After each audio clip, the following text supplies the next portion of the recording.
me what you see when you look at me. Do you see another brother lost in these streets looking for his soul? Trying to find my soul. Or do you see another brother searching for lost souls in these streets? A street soldier. Street soldier. Here to help you get that chip off your shoulder, warm your colder days and sober your drunken ways, and find a way to help you get over these hurdles placed in our path. And this is not meant to amuse you. This is for all those who have questions but are afraid to ask. I won't be afraid. I won't be afraid. No.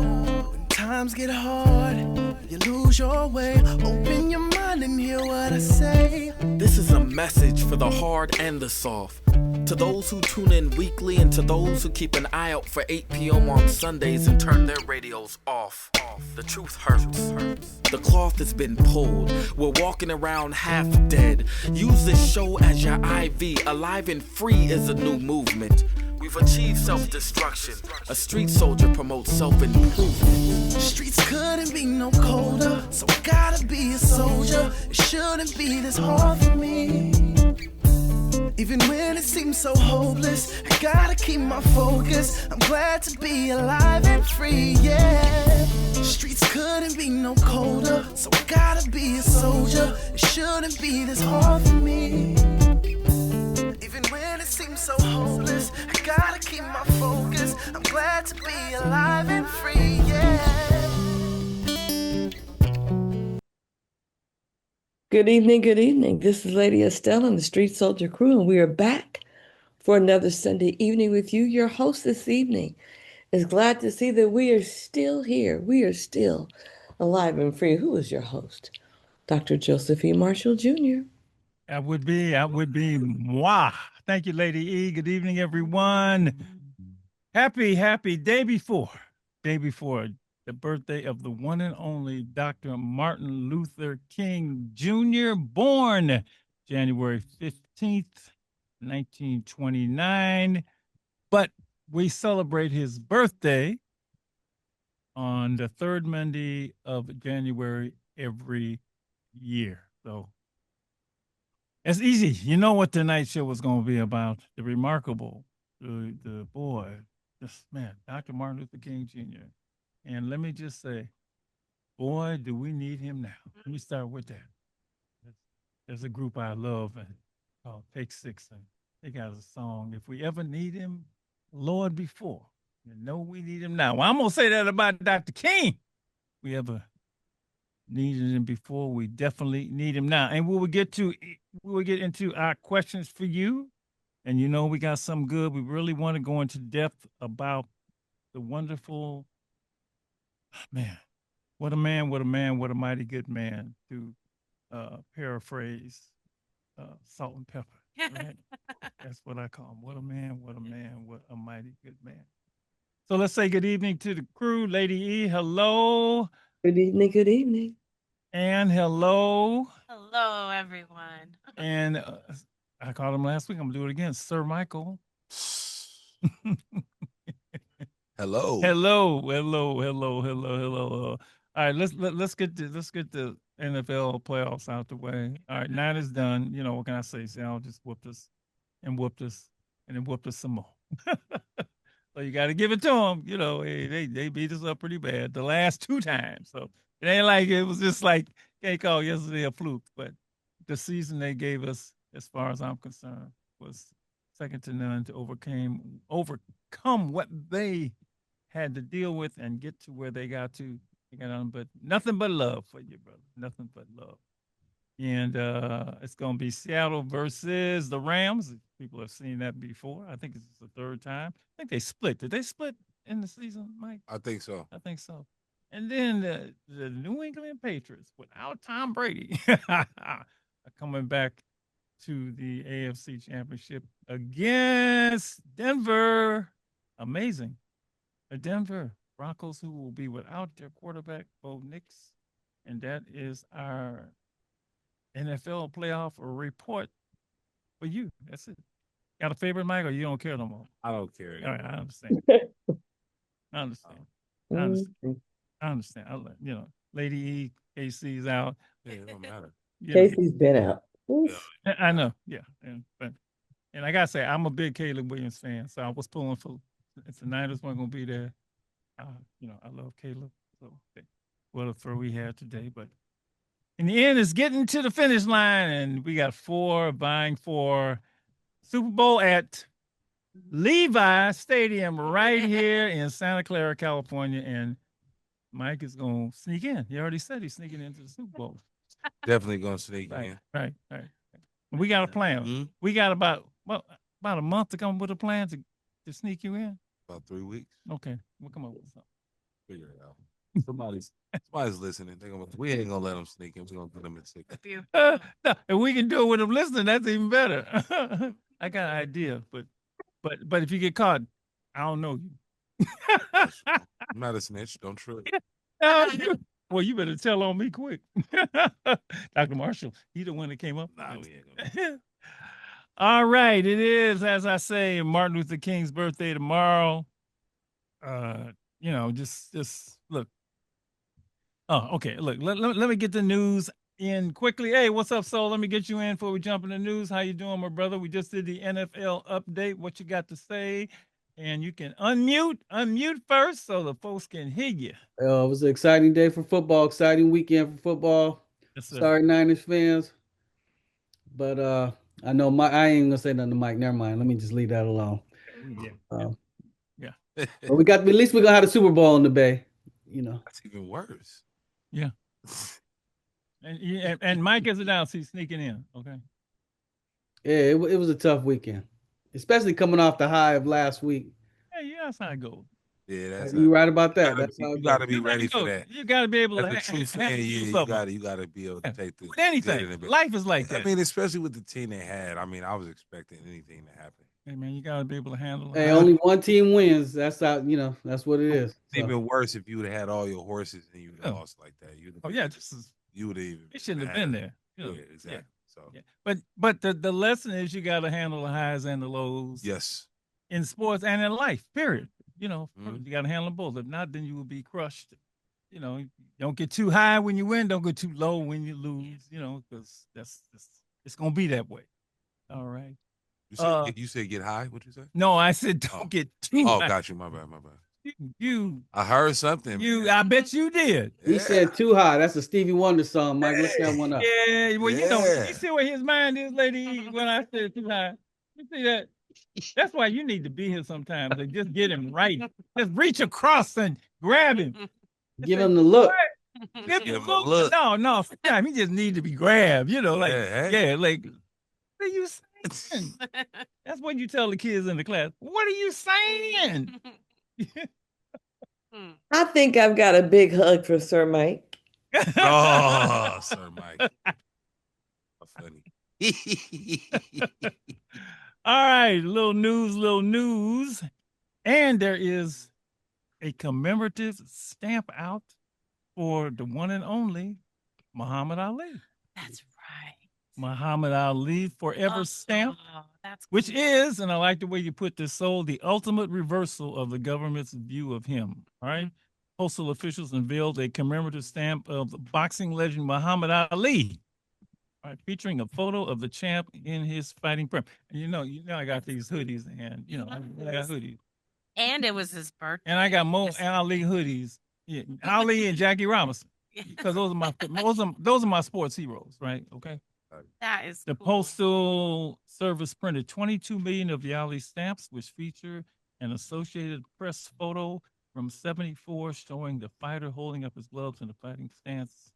His last name is bold, black, and red all-cap lettering. All right.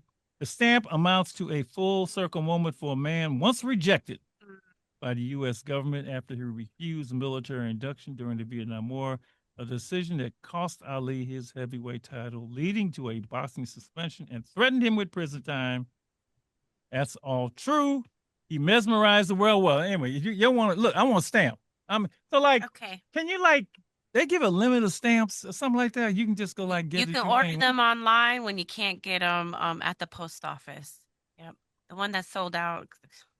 SpongeBob. Doc, read the quote at the end of that story from CBS News. By the way. What did he say years ago? In his boxing days, Ali once quipped that he should be on a postage stamp. He says that's the only way I'll ever get licked. Shall receive. Wow. All Funny. Wow. yeah, that's Muhammad. That is Muhammad. That is Muhammad. That is Muhammad. And I think those of you who are faithful have heard me say, I actually met Muhammad Ali, and he was everything That's amazing. that has been said about him and more. Wow. That story don't even make sense to me though, Doc. How can at one time the the government hates you, and then fast forward they're honoring you? Like, what does that mean? That means you was right all along. Exactly. And Exactly. you took a stand. Yeah. You took a stand that was supposed to be taken, and you know they came to you. You didn't go to them. They came to you. Absolutely. And you know Ali and bearing the Olympic torch. You know, yeah, he's wow. Yeah. All right. Thank you, sir. One more story, and this is the opposite. We talked last week about the 11-year-old young girl who was shot in Antioch. Mm. And the man who the accused one who was accused of the shooting and has turned himself in. The man accused of shooting an 11-year-old girl at Antioch made his first court appearance, and his family is speaking out for the first time. All right. The girl is her family. Let's see. She suffered a gunshot to the head, and I guess the family apologized to the family of the girl that got shot. We're sorry. We're hoping for a speedy recovery. Hopefully, she gets well soon. The accused is facing 5 counts of attempted murder, 1 count of firing at a dwelling, and 1 count of firing in an occupied car. Investigators say he opened fire on an Antioch family's SUV as they headed to the grocery store, calling a case of, I hate to say these words, mistaken identity. All right. The girl's family says dad said it has changed their lives. The 7th grader still has a bullet lodged in her head. And while she initially went blind, she's now regaining her eyesight. Oh, praise the Lord. Thank you. Thank you. Thank you. Thank you. Thank you. But I think you said, so the family is getting the hell out of Antioch. Is that correct? Well, yeah, that's what was reported last week. They were either had left or was leaving. I can't even begin to imagine what they're going through. You said the 11-year-old girl has a bullet in her head. Yeah. At this moment, I mean, it's hard to even say a sentence like that. I know she had lost her vision. They're saying that she's starting to regain that now. Regardless, seems like a long road ahead for her and her family. But we'll continue to be thinking about her and praying for her. Shooting in the Ock. Shooting in the Ock. A case of mistaken. Man, what you shooting for? But that's a whole story. That's why we do the show. All right. All right. That's horrible. All right. Okay. Let's get to tonight's show, which is about the one and only Martin Luther King Jr.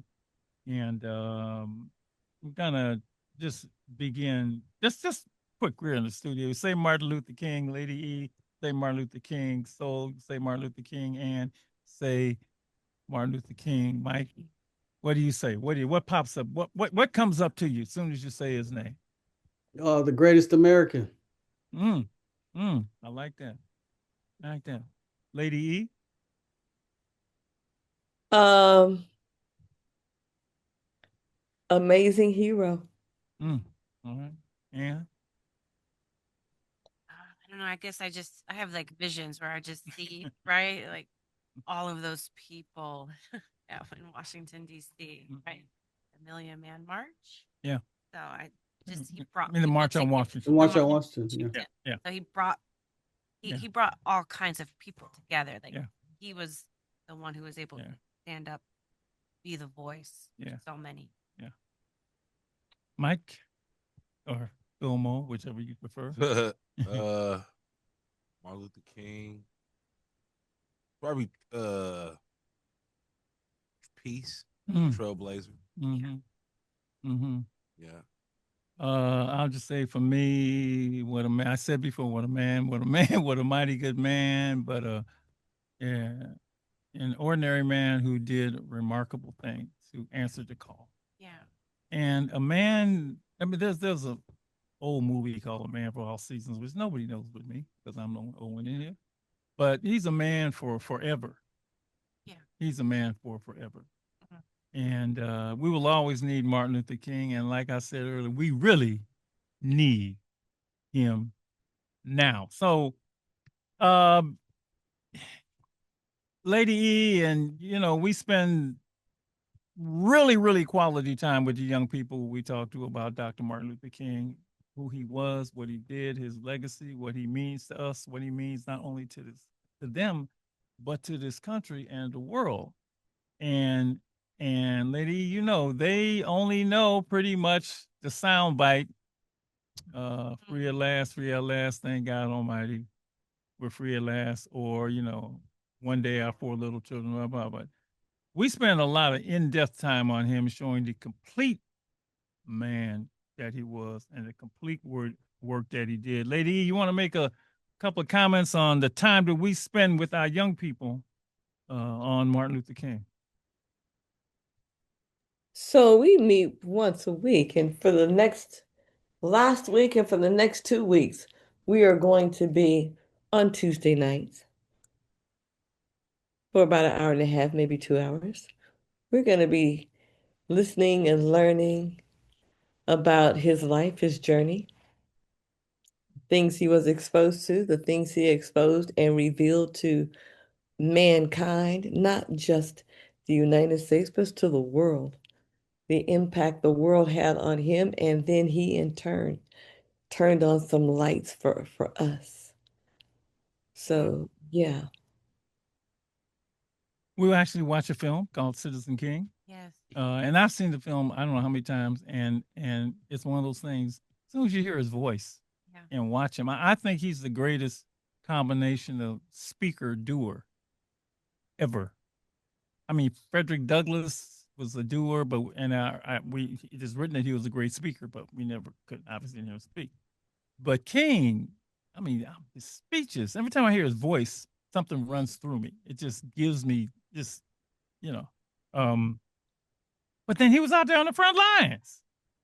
I mean, he was, and people at that time, the government tracked him, and J. Edgar Hoover was after him, and they hated him, and called him all these names, and so on and so forth, and yeah. So, yeah, we're gonna ask a good friend. Sola, you're gonna like hearing this. A good friend of the show, a good friend of ours, wrote an article in Newsweek, and so this is sent to me by Kevin Powell, Grammy nominated poet, humanitarian, author of 17 books, filmmaker, who has actually been on the show. I would call him a social activist. He wrote a piece called "What Would Dr. King Say Now?" What would he say about what is going on now? And that's the question we're going to pose to you, our listeners today. What would he say about what is going on now? I'm going to give you a little bit of what Kevin Powell said in the article. And he actually texted me and didn't know I was going to actually use the article. And he said, "Oh, thank you, thank you, thank you, thank you, thank you." So here's a little bit, and this was hope set the tone for our callers to call in and about the one and only remarkable Dr. Martin Luther King Jr. He said for years he had dodged questions about Dr. King and what others who are long gone would say about any chapter of America, because we simply don't know. However, I have absorbed so much Dr. King, his speeches and sermons, his essays and writings and endless books, that I want to tackle this question. And he says, I think I use the same phrase, he was a very human being who did and dreamed extraordinary things. All right. And then he said, because I am clear I am a blessed beneficiary due to Dr. King and other game changers like Ella Baker, Family Lou Hamer, Bayard Rustin, Malcolm X, Rosa Parks, and countless others from the civil rights movement. Okay. An energy that transformed America and American democracy. So some thought. Let's come back to that. for the better and the betterness of us all. All right. And then he thinks about his own family. I especially think of this when I consider my single mother, a poor black woman from South Carolina, had her education cut short because of the gruesome racism, sexism, and classism she endured during a product of segregated America. I think of how I, her only child, became a first generation college student. All right. Because my congressman, a young white moderate male in Republican congressman and a state's assemblyman, championed legislation in my home state of New Jersey, the Educational Opportunity Fund, EOP, I know it did, opportunity, which was sent thousands of poor kids to college like me. Right? Tom King saw what was happening in America. He goes on and says, I'm moving on. It was the empathy, compassion, and love that propelled Dr. King, even in the face of boiling hate, hovering violence, and deafening opposition. I know that America has evolved because of the civil rights movement. And I wonder what the country would have been if that period had never existed. But not in my gloomiest nightmares did I think I would be present in a place where the sheer cruelty my mother experienced in the 1940s and 1950s and 1960s would become my reality in this century. All right. And then he says the small-minded reduces to a party thing, Democrats versus Republicans, liberals or progressives, and conservatives versus MAGA. He said, no, it is more profound than that.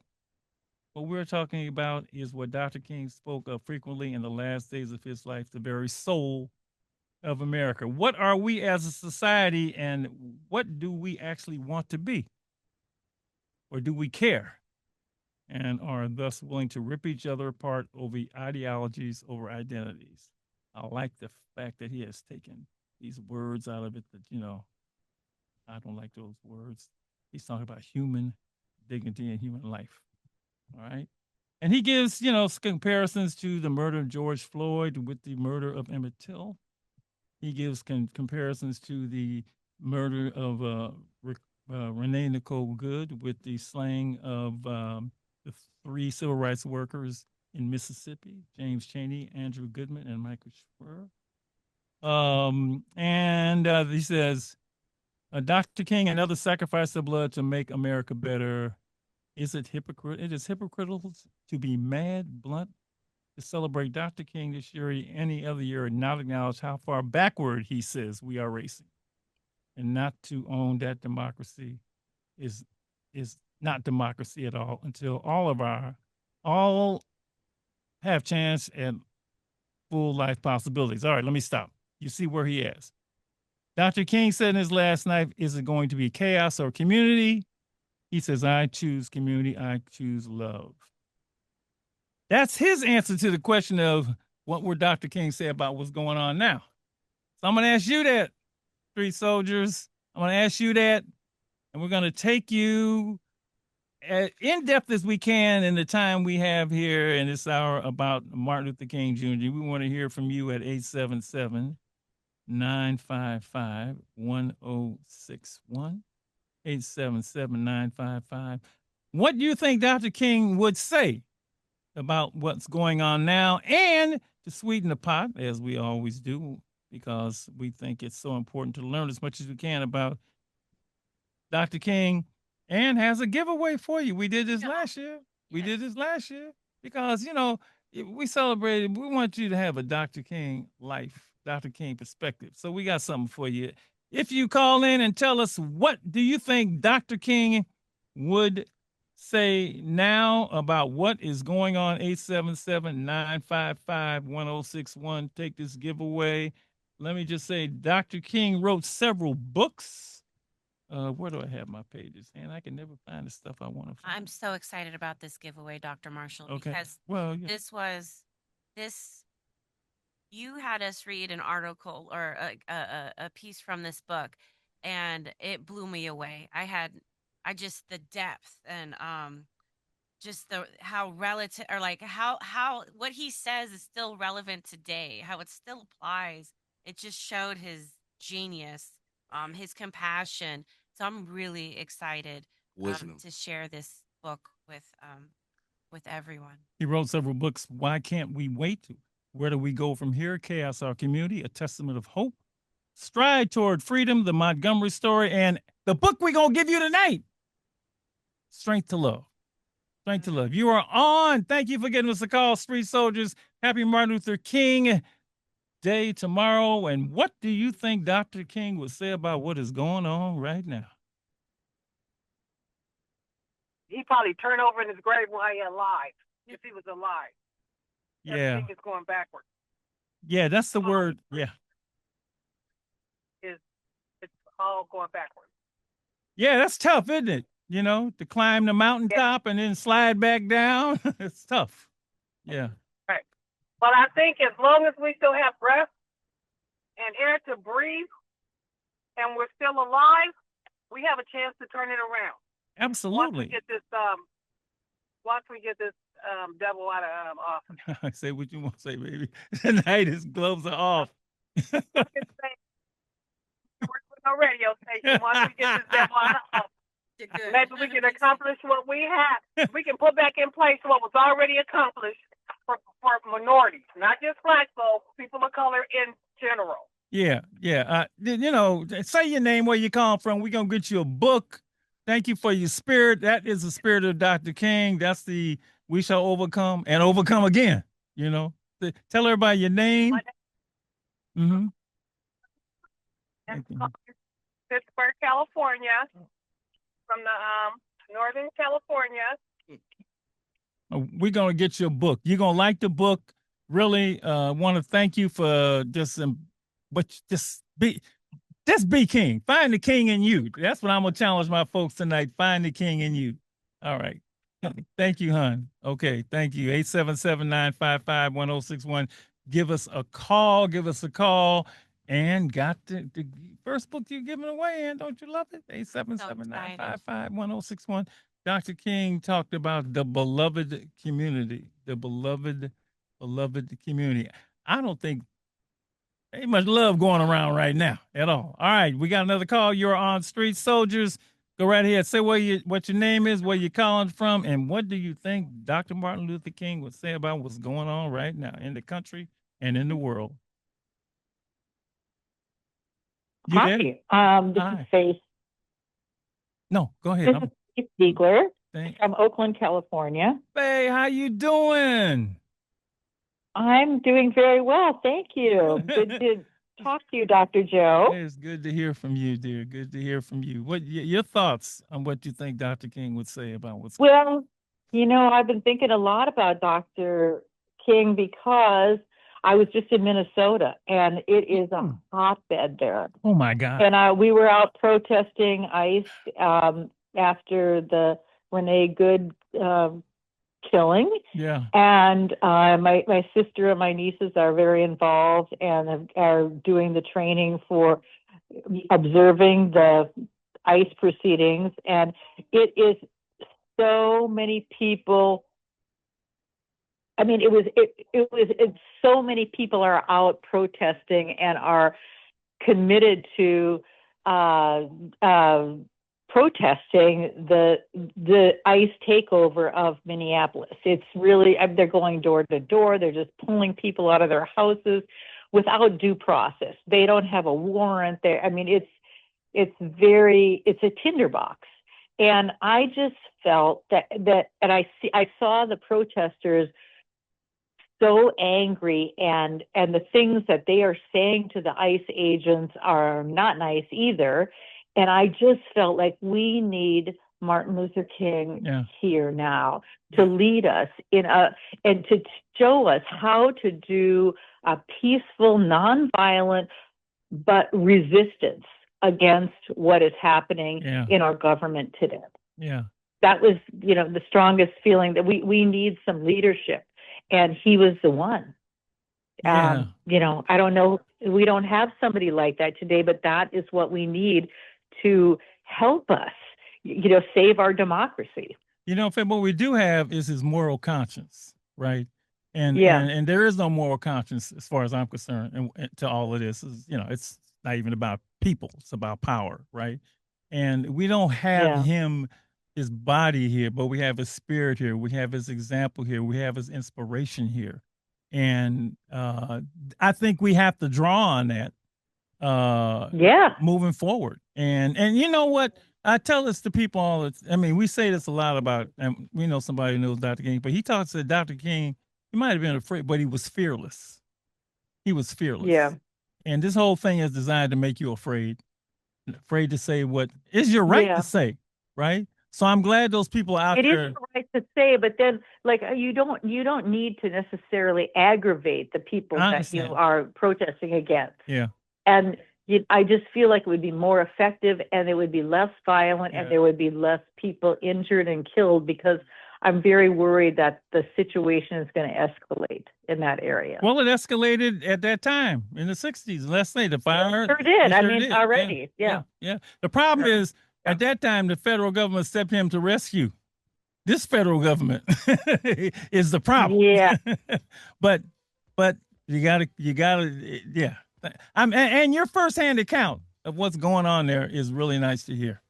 Thank you, hon. We got the book for you. You know, I love you. I love you. Love your family. Thank you, Faye Sigler. All right. Hi, you're on Street Soldiers.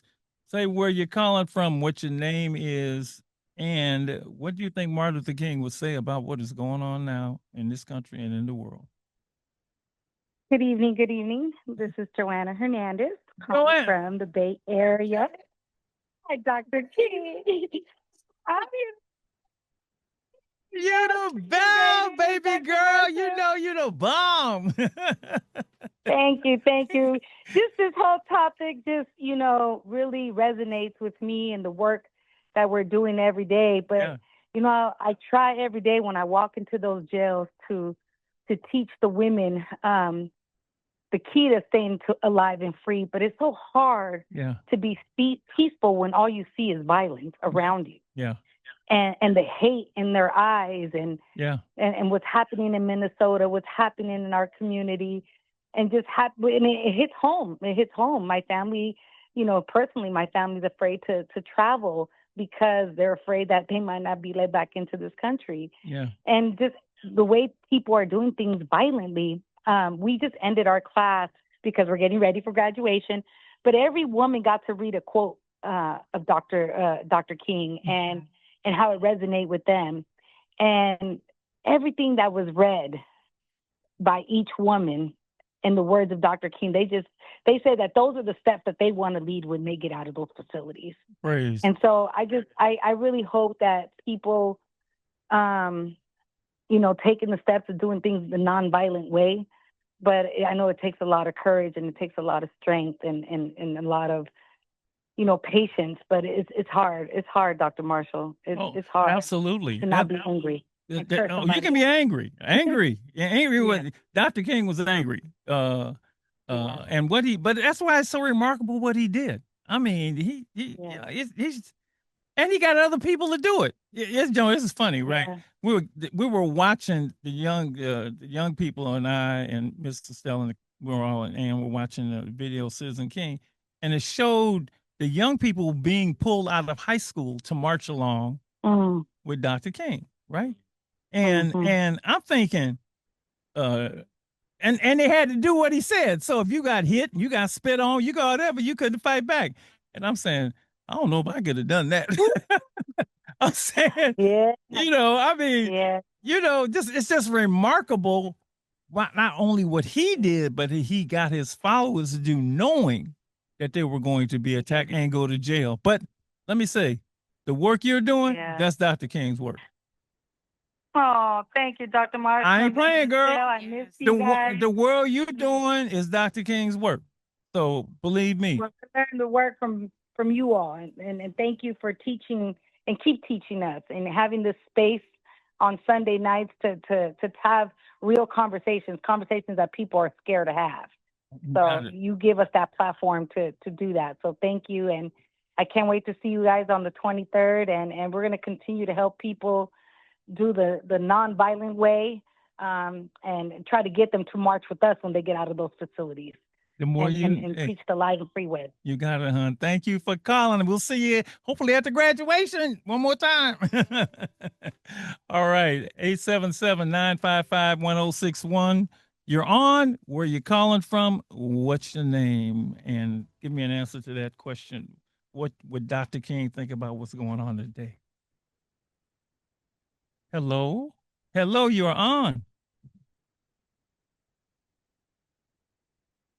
What's up, Rich? What you got for us?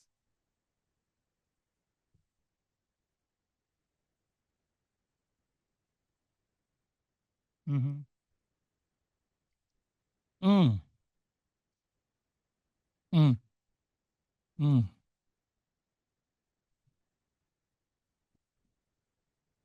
Battle between, Armageddon and Gog and Magog, and he's going to get violent on a strange, paradoxical way, reverse to his stance on peace.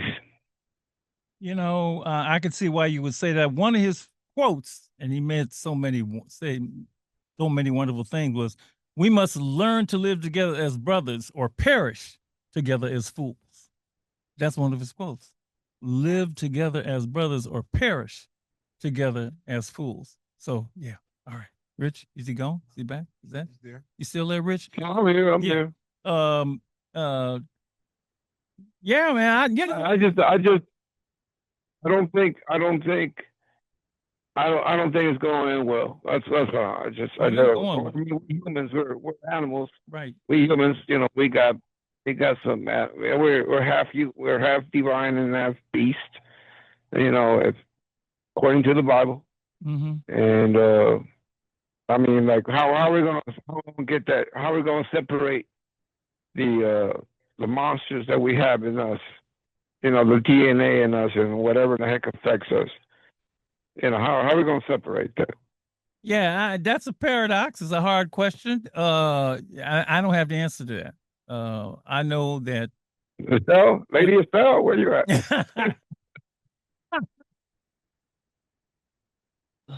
I'm right here. That's a great question. But that's like, are we ready for that? Are we ready for that answer? But to ask that question is the beginning. And that's step number one, to ask the question. Number two is to be willing for the response. Be willing to hear the response. And then when you hear the response, what are you going to do with that?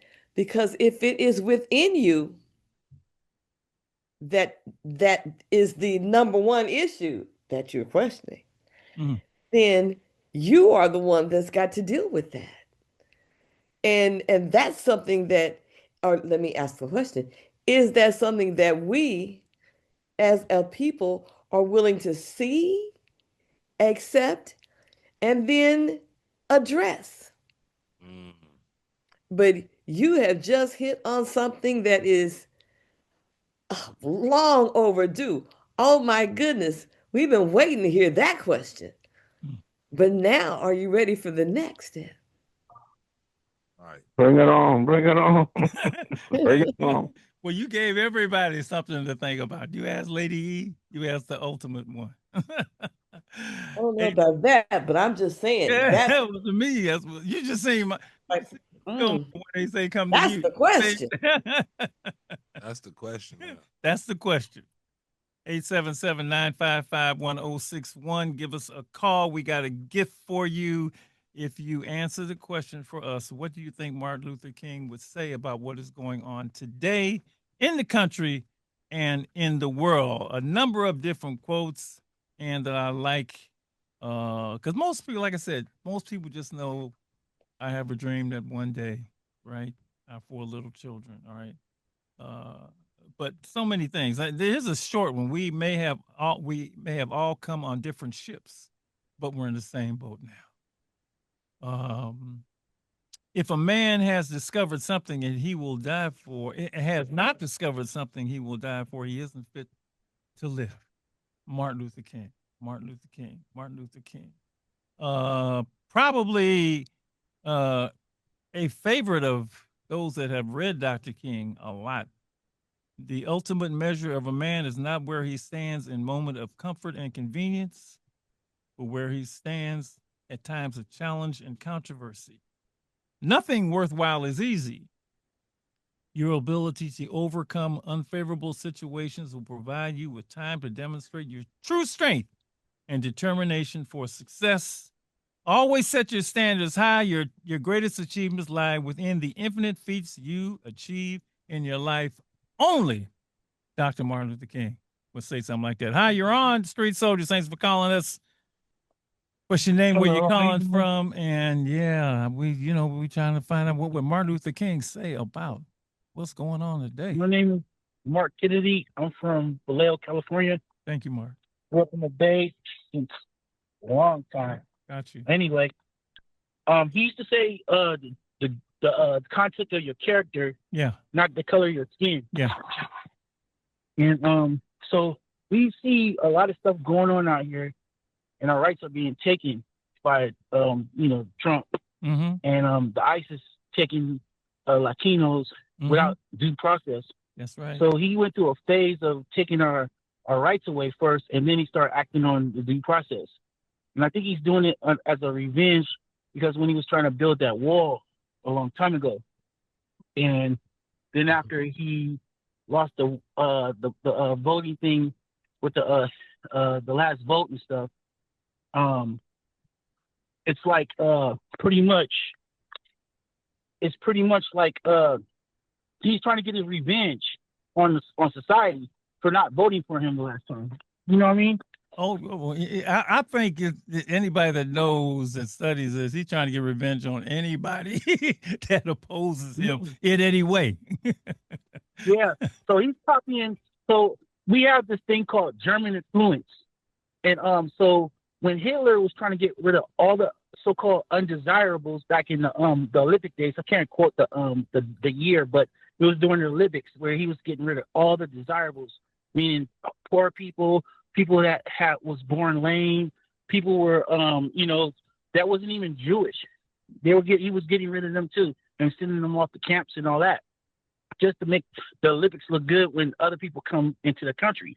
So now you see that's what's happening out here in Oakland, San Francisco, and Vallejo, and other cities around. You see a homeless pandemic after COVID-19 where a lot of people were being executed by a biological warfare. So we're going through biological warfare, spiritual warfare, and financial warfare. And he is just a mask to all this because it's a secret society that's controlling him to do that. Just like when rappers rap for fame and all that, but they're getting what they call controlled by what's that, the Illuminati and all that. Yeah, brother, you got a whole you got a whole set of thoughts behind all that's going on. Yeah. So I was locked up in San Quentin during the COVID-19, and I saw how that went down. Wow. So then you start seeing how the governor said no movements, but yet the prisons are still moving people, and that's how San Quentin caught COVID-19 because they moved everybody from Quentin. But the thing about it is, if you look at it, this is the aftermath of COVID-19. That was population control. Trump is doing nothing but population control in another form. He's using all the elements to create the population control to make a new status quo. So let me just say this, only because we got a lot of callers who are trying to get in. I think you trust you that based on your first quote about Dr. King, he would not be happy about any of this. I think that's what I hear you saying. All right. And we're going to get you this book. I hope you like it. Strength to Love, Dr. Martin Luther King. You're on Street Soldiers, 877-955-1061. Or if you call, you can be on Street Soldiers, 877. We got a line open, 955-1061. We're celebrating the birthday of Martin Luther King, and we are asking you, what would he say about what is going on today in the country and in the world? And you want to say something? I guess because it makes me think of what you said, and because there is a lot going on in the world, and it seems like just like, I don't know, it's heavy, it's deep. You're like, what do I do? And you said we've gone through this before. Oh You yeah. know, and Oh yeah. we've gotten through this before. So that just and I don't know, that just gave me hope, right? It gave me just have faith, right? Have faith in The good thing about yeah. studying the civil rights movement or the abolitionist movement Yes. is those people weren't afraid. Yeah. They weren't afraid. And this is designed to make you afraid. You got a blueprint. Yep. You have a blueprint. And they, you know, those people like I said, Dr. King and his followers and the whole civil rights movement and the abolitionists, they knew they were risking their lives. Now, I'm gonna tell you what makes me mad is these Congress people who sit there and do nothing. I'm afraid. I'm scared. I might lose my job. I know I'm making a funny voice. What are you scared of? Look, those people were on the front line. Yeah. They marched. I don't think half those people would have marched at all if they so worried about he's gonna primary me. Okay, Dr. King wasn't thinking about that. All right, I'm sorry. You're on Street Soldiers. Go right ahead. Say your name, where you're calling from. The phone hung up on me. We So got Martin We got a Luther couple. King wait, was wait, hold, we got some. Hold on, we got to take some more callers. Okay, so we're gonna let you go only because we had your call before and we got your book. So thank you very, very much. 877-955-1061. Let's get some more in while we can. If we got one, let me know. 877-955-1061. What would Dr. Martin Luther King say about what is going on today? And I just want to go back to that. When I hear people who are charged with doing something, right? Our lawmakers, right? And they tell me they're scared. What are you scared of? I mean, seriously, you know, haven't you watched the civil rights movement? Yeah. Haven't you watched Eyes on the Prize? Haven't you watched Freedom Riders? I think they ought to send all those people a documentary and make them sit down and watch, because you're worried about he gonna talk about me, you know? And I'm scared for they just disgust me. I'm seriously, in that sense, they disgust me because you can call me and jump on me about that, folks. 877-955-1061. You're on Street Soldiers. Happy Martin Luther King Jr.'s birthday, and what do you think he would say about what is going on today? Go right ahead. You're on. You're on. You were on. Once. Going once. You better say something quick before you get you're gonna miss out the book. I would have said something just to be in the book. 877-955-1061. Do you have a favorite Dr. King quote and that you can think of that you want to share? I got so many. Let me give you this one. The richer we have become materially, the poorer we become morally and spiritually. We have learned to fly in the air like birds and swim in the sea like fish. We have not learned the simple art of living together as brothers. That might say everything about Dr. King. Hi, you're on. Go right ahead. Where you calling from? What's your name? Hazel, and I'm calling from California, San Francisco. Yes, ma'am. What you think? What would Dr. King say about what's going on today? Well, first of all, I think he would be supported. But what's going on is what's starting in the White House. Yeah. It all begins on our politicians. Yeah. You know, our president's not really trying to lead the country the way he needs to go. He's look like he's going to want to come back. But he promised, but he broke a promise. But the point is, just like I heard the young man say, he's kind of retaliating against the peoples of the nation, the people of the world, where he want to come in and take these different states, politicians. He want to take over their country. He want to involve these other states and other countries like China, Russia, Ukraine, and all these other people. He want to take over. He want to take over the land, and then he's not taking care of the people. So what Martin Luther King was saying, that like people in Michigan is doing, is protesting, and in San Francisco and all over the Bay Area and all over the world, is that Trump is not really leading the people and treating the people right like he said when he got in office. It's okay to make America great again. But how great is you making America when you seeing all these things on TV that you're doing to the people of America? So I got Not a question. just America. You've been an example to other countries to treat their people when they see America is really having a problem. So you really kind of setting yourself up to be on a pedestal. And I'm like, get off the pedestal, what you need to do, and take care of America. And that is something he's not doing. Thank and you. a lot of politicians that's in office is not trying to be and stand up for the people as well. They're looking for their own head, their own skin, their own paycheck, their own family. But people make the world go round. All right. Stylistics. Thank you. Thank you. Thank you. We're going to get you a book, okay? Going to get you a book. Keep that fire. Keep that spirit. 877-955-1061. Your thoughts, your name, where you're calling from, and what would Dr. Martin Luther King think about what is going on today? You're on the air. Street soldiers. Yes, yes. They there? They're not there? They may not be there? All right. Go right ahead. You're on. Hello. Yes. I'm calling to say about Martin Luther King. Yes. I'm explaining the fact that it is a wonderful thing to remember that today is Martin Luther King. John Lewis said in the politics and said on the floor to show his will to fight in the politics. And there are also times when Martin Luther King showed that there would be a day where we would feel the freedom, which we have done. We got a black man in office.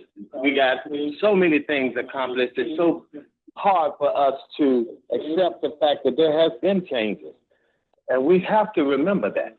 And the more we talk about the positive things that has already been done and continues to be done by our children, by our schools, by our people of young, and by the people that know how to march like they did when they marched down Market Street, fire department, police department, all the unity that was shown even in San Francisco, the Freedom Train, all of this made a difference. And that's why when Michelle say we go high, let them go low.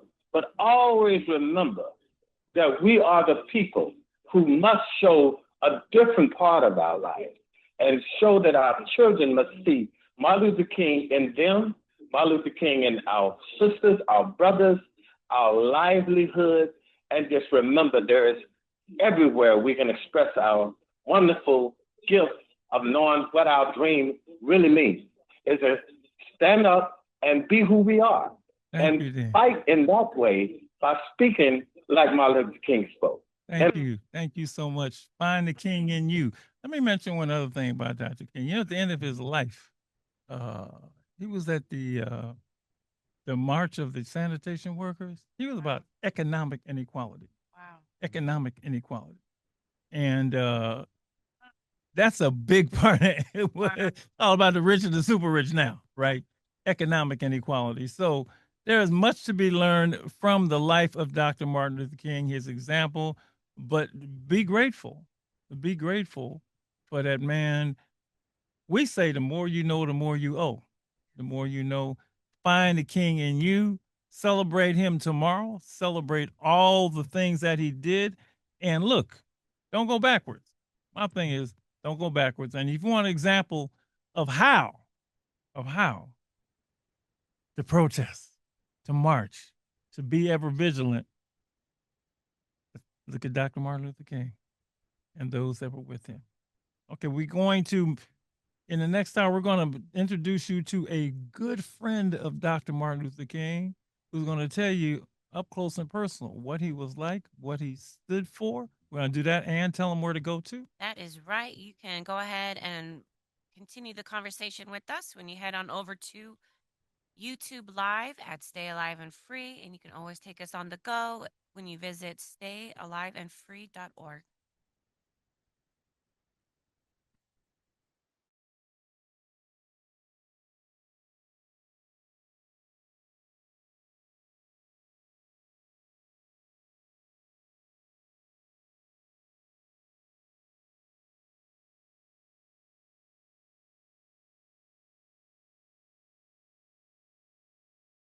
the speech which is celebrated as I Have a Dream speech was a total extemporaneous, spontaneous speech, not from any written text whatsoever.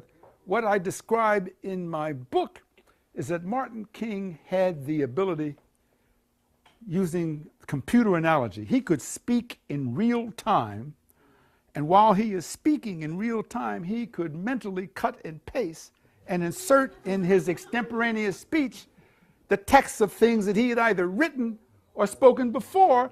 And I know he did that because I could listen to him inserting things that I had written as he's speaking extemporaneously. It was the most, it was like, I've seen him speak many, many times. It was a transcendental experience. It was an out-of-body experience. I had never, ever, and by the way, never again. I know people. I wasn't at the Mason Temple in Memphis, Tennessee. He said profound things. He never spoke a speech any place, any time in his life that was like the I Have a Dream speech. It was like he came out of his body. And I think it was because of it was the largest gathering of white and black people in America at that time. Well, it's an extraordinary thing. It's just a panoply of people. You go and look at the television things, it's unbelievable. People. It was just, and so that's how the speech came to be. If you really want a much more definitive answer, then you have to go and read the book.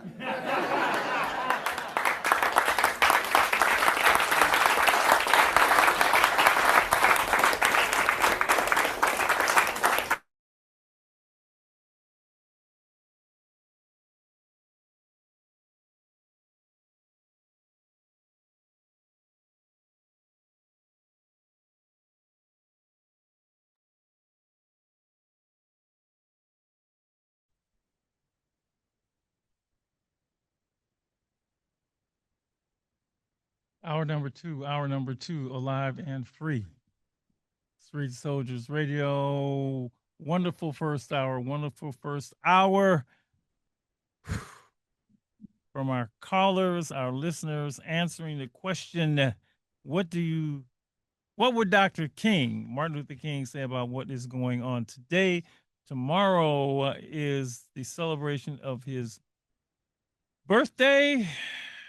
Oh man, Martin Luther King. You know, listening to that, listening to his words, listening to everything is just, it's overwhelming. His birthday is celebrated on the third Monday of January every year, and tomorrow is that day.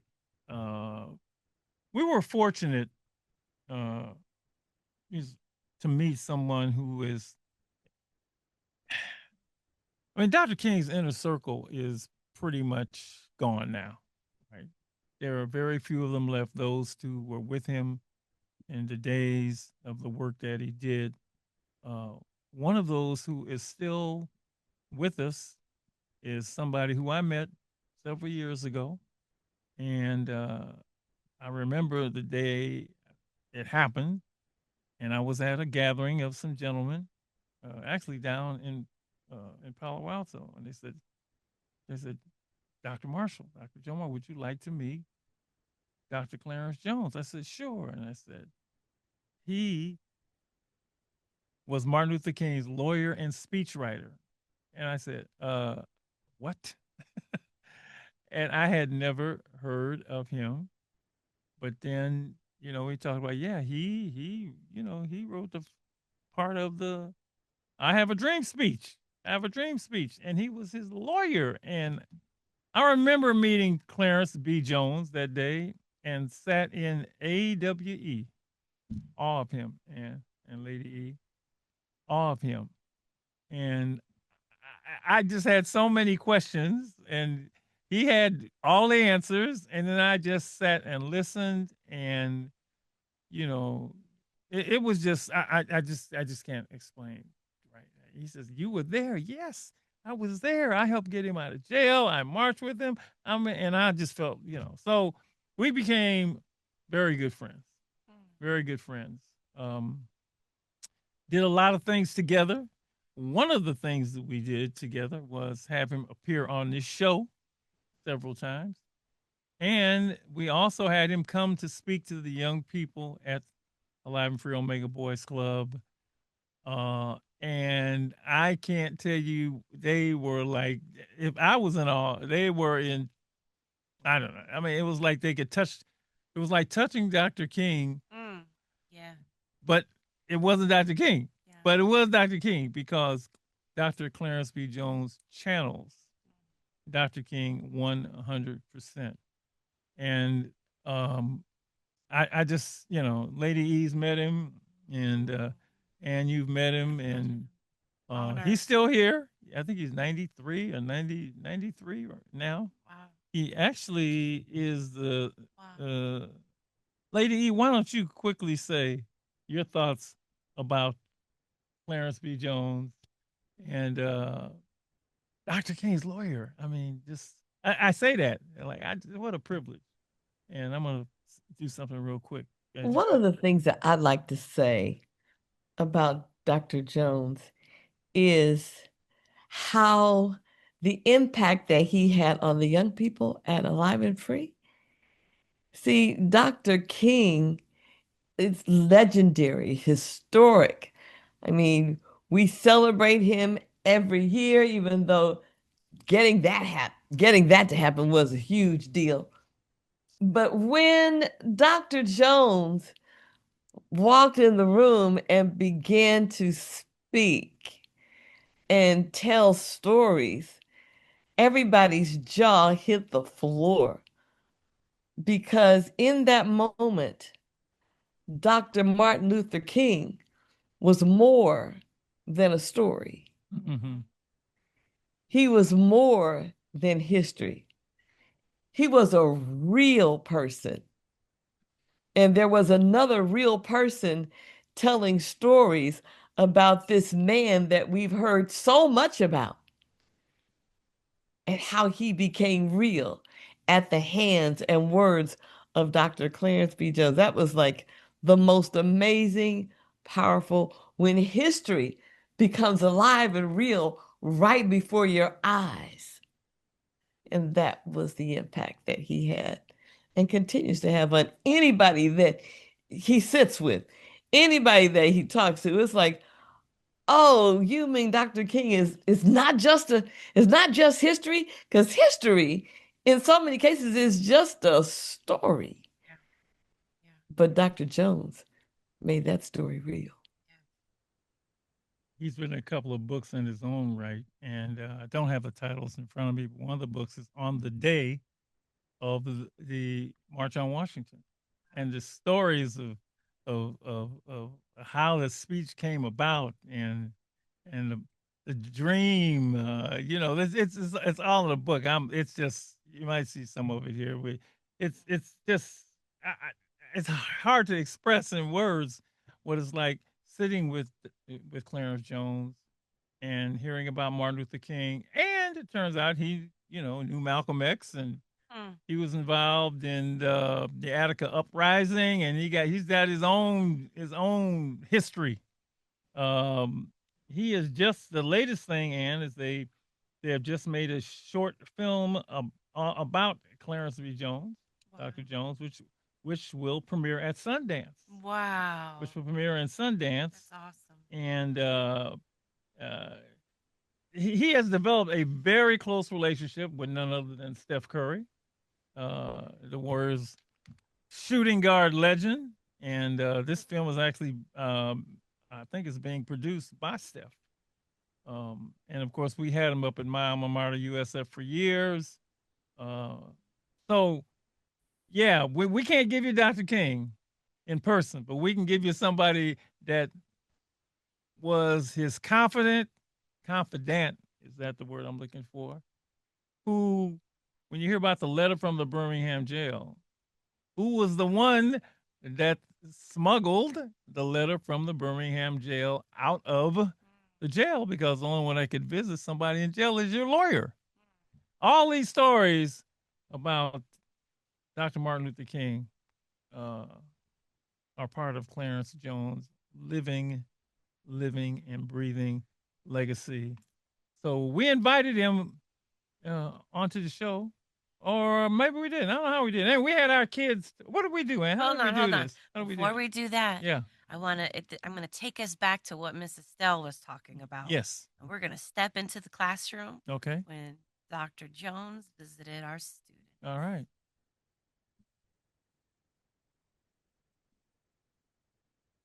You think I just come up here one time? You have not heard the last of me.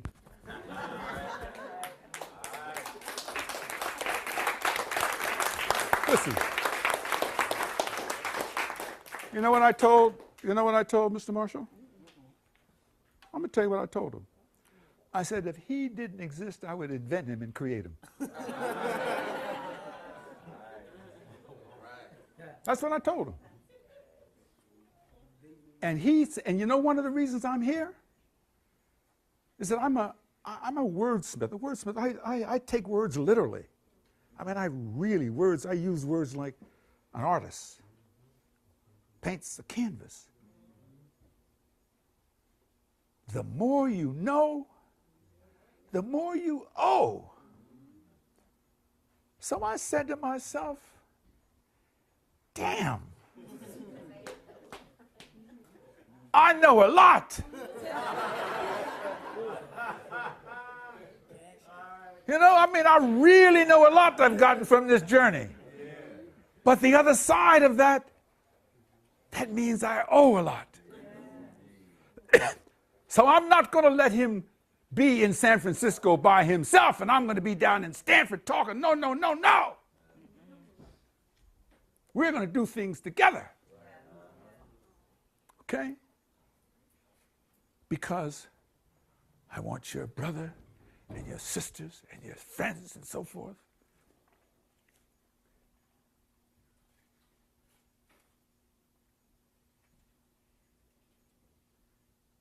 you know how I want to live a long time? I want to live a long time when I can look and see someone else sitting where you're sitting. And I can see somebody I can come back in a few years. I don't know your name, but I can say, Dr. Marshall, you know that young man that was sitting here? So forth. And I said, where is he? Dr. Marshall said, oh, you know, he went on and he did this and so forth. You know? And I'll say, yeah. And I say, Dr. Marshall, you see that young lady sitting there? So forth. And you say, Dr. Marshall, where? And I say, okay. Please, don't let me spend my waning years being foolish. Please let me do something. Please give me the opportunity to take what I know and give it back to you because I owe, because that's what Martin Luther King Jr. would want me to do. Had he lived, he would have been 82 years old. He died at the age, he was killed at the age of 39. He did not have the benefit of having the longevity that I have. So I damn sure I'm not going to waste it and prostitute it without doing something. So when I leave and go out of here, I'm going to know I did something based on the more I know, the more I owe. And so I want to spend the rest of my years with Mr. Marshall. Payback. This is Clarence Jones payback time. Do I have a witness?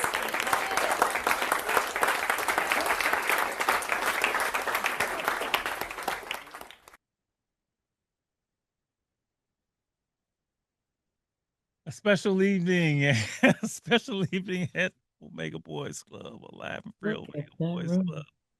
Wow. Oh man, was that a night? The room was filled. Powerful. Was that something, Lady? Was that something, Lady? Oh yeah. Oh yeah, with the pictures on the wall with the black fateless paper up there. Oh my goodness. That takes us back, what, 20 years?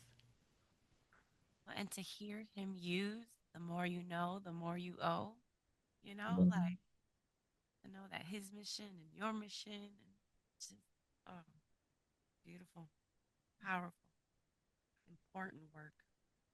And he said, Dr. King. I mean, but it's Dr. King. It's Dr. King. It's Dr. King. He was there. He marched.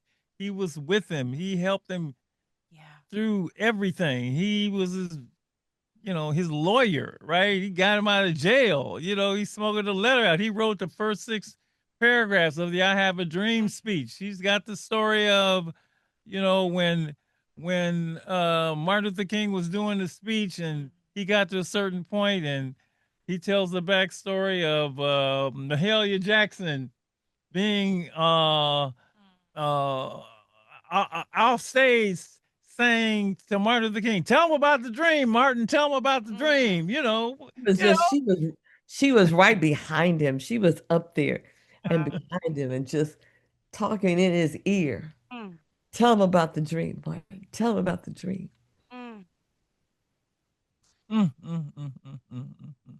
Mahalia Jackson. Oh my goodness. And yeah, it's that when that stuff gets in you, you don't lose it. That's why, you find the king in you and you never, you don't forget, you're not afraid. You see something you've seen before, you're not going backwards. And when you hear asinine statements, about, civil rights was, we shouldn't have given black people civil rights because it was bad for white people. I mean, what the hell are you talking about? No. And we're rolling back, voting back rights, and you're going backwards and this and that. No. Those of us who went through that and have met people from that and understand that we fought and died, right, for those rights. No, So yes, when I say them poor little selfish Congress people who are scared, you better get out of my. Don't come talk to me. Don't come talk to me. Okay. All right. I mean, no. You scared for your little job. Well, then you need some Dr. King and all of those who marched with him in you. We did answer. Then what we got next? We got when the young people got to ask him questions, right? Yes. So they were on the show, right? And they asked him questions directly, right? Yes. So we're going to show you some of that too. All right. Our young people talking to Clarence B. Jones, Dr. King's lawyer. Please. Now, you know that we have had you at Alive and Free. Yes, I have been there. Yes. The kids had a fit. Kids had a fit. And we got new kids. And yes, thanks to you. Yes. We were showing them Montgomery to Memphis, right? Last Tuesday. We did ladies. What were we doing, lady? It was Citizen King. Citizen King. Sorry. Yes. Oh, okay. And Citizen King and Dr. I'm sorry. I mean, sometimes I get a word, sometimes you let me have a couple. All right. So in the documentary, Dr. Jones, Dr. King was giving his I Have a Dream speech. And so as he stood there and he said, "I have a dream today," in that magnificent voice. And so I had them pause and I told the kids to take a look. And you were not visible at that particular point, but I said, just on the other side of Dr. King, there is a man who has been in this room. He was right there.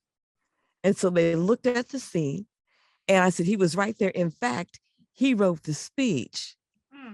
He wrote the speech. And guess what? He has been in this room. And one of the young men who was in the class was at the event at St. Ignatius. He said, "You talk about Clarence Jones?" I said, "As a matter of fact, he has been in your classroom, the classroom where our young people meet." And you know what? You know how some kids, they sit in their chair like this? But when I said he has been in this room, he is a friend of Alive and Free. He sat up. He said, "You mean Clarence Jones?" I said, "Yes, as a matter of fact." And so for them to see that this is history, It's not because what we see on TV, whether it's in the form of documentary or however the make is, it's not considered believable. But I say he's just on the other side of that man's elbow. And he has been in this room. And you know what? The kids said, I mean, I could just feel it. Really. Now, this is more than history. This is real. And these are the young people that are on the screen now.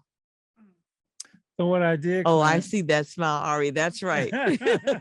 That's right. This is, I would like for each of you to meet Dr. Clarence B. Jones. Dr. Martin Luther King, personal attorney, speechwriter, personal confidant, the man who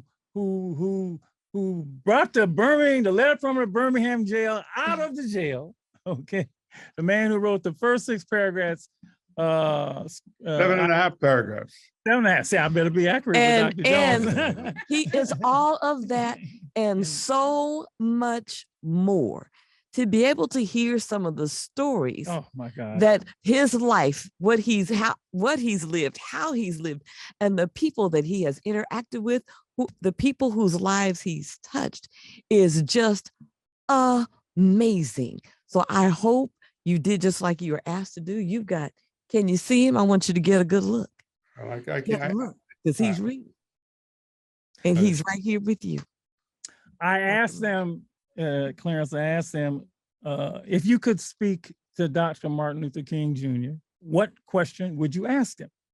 And each of them gave me a question and I wrote it down. I said, well, I can't bring back Dr. King, but I can bring the person closest to him, as close to him as anybody who you can ask these questions to, and ask even about his role with Dr. King. And so they gave me a number of questions. I don't see everybody that gave a question, but I see enough. And I won't be able to. So let's start with who I got here. Who I want to start with first? Let's start with, is Maya here? Maya here? No. Maya here? Maya not here. Let's start with Ariana. Okay, Ari. We're going to start with Ariana. Ariana, thank you for being here with our class to talk to the one and only Dr. Clarence B. Jones. And Ari, what was your question for him? And if you don't have it, I got it, but I gave it to you. I sent it to you.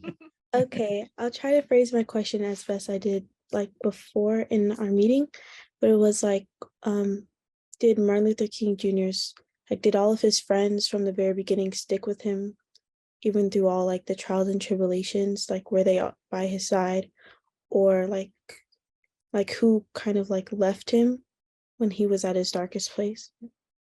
So before you do that, Ari, I'm going to ask that you do this, because this is something I want you to remember for the rest of your life. You say, Dr. King, you say, Dr. Jones, my name is Ari, and my question for you is, say that, baby. Dr. Jones, my name is Ari, and my question for you is.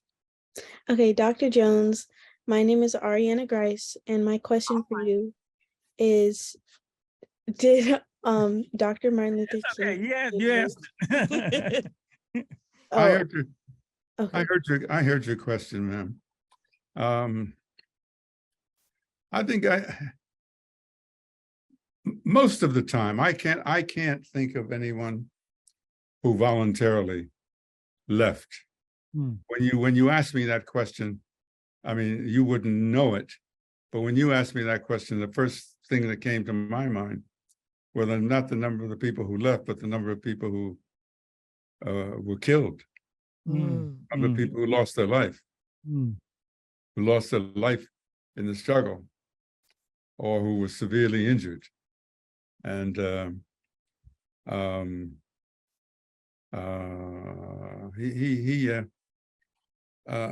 we don't have the time except to say that he was like all of us. He had fear, but different than most of us. He had something that he believed gave him a shield against fear, and a shield, and that is, I'm quoting him literally now. The love, his words, the love of my Lord Jesus Christ will protect me, and this is a paraphrase, will protect me more than anything you, Andy Young, more than anything you, Bernard Lafayette, more than anything you, C.T. Vivian, more than anything you, Clarence, well, anything you well-meaning will try to do for me, or Bernard, I can't think of your brother Bernard. I know you love me. I know you want to try to protect me, but just stop all that foolishness, because you can't. Only person who can protect me is the Lord of my love, Jesus Christ. So I know you want to, I know Clarence particularly, you want to go and get on the phone and shout at Burke Marshall, Deputy Attorney General, and tell Robert Kennedy, blah, blah, blah. Don't forget about all that. You know, I know you want to protect me, but I have something that the federal government cannot provide. All right now. It's Sunday. But Clarence, my friends, I'm Jonathan. I'm gonna pull back, but I want to ask a question of Clarence. In response to this wonderful question, can you briefly tell some of the young people that when he spoke out in Riverside Church against the war in Vietnam, there were allies in the civil rights movement who turned against him? Isn't that right? Oh, allies. I mean, I'll give you one of the best examples. These are fraternity brothers. He went to a Morehouse with him, and who has subsequently become pastors himself and had their own churches. And they had previous invitations for him to come and speak. But after he spoke, and there were pressure from the Johnson administration, these are my brothers from Bourne, they withdrew their invitations. Oh, wow. They turned their back on him.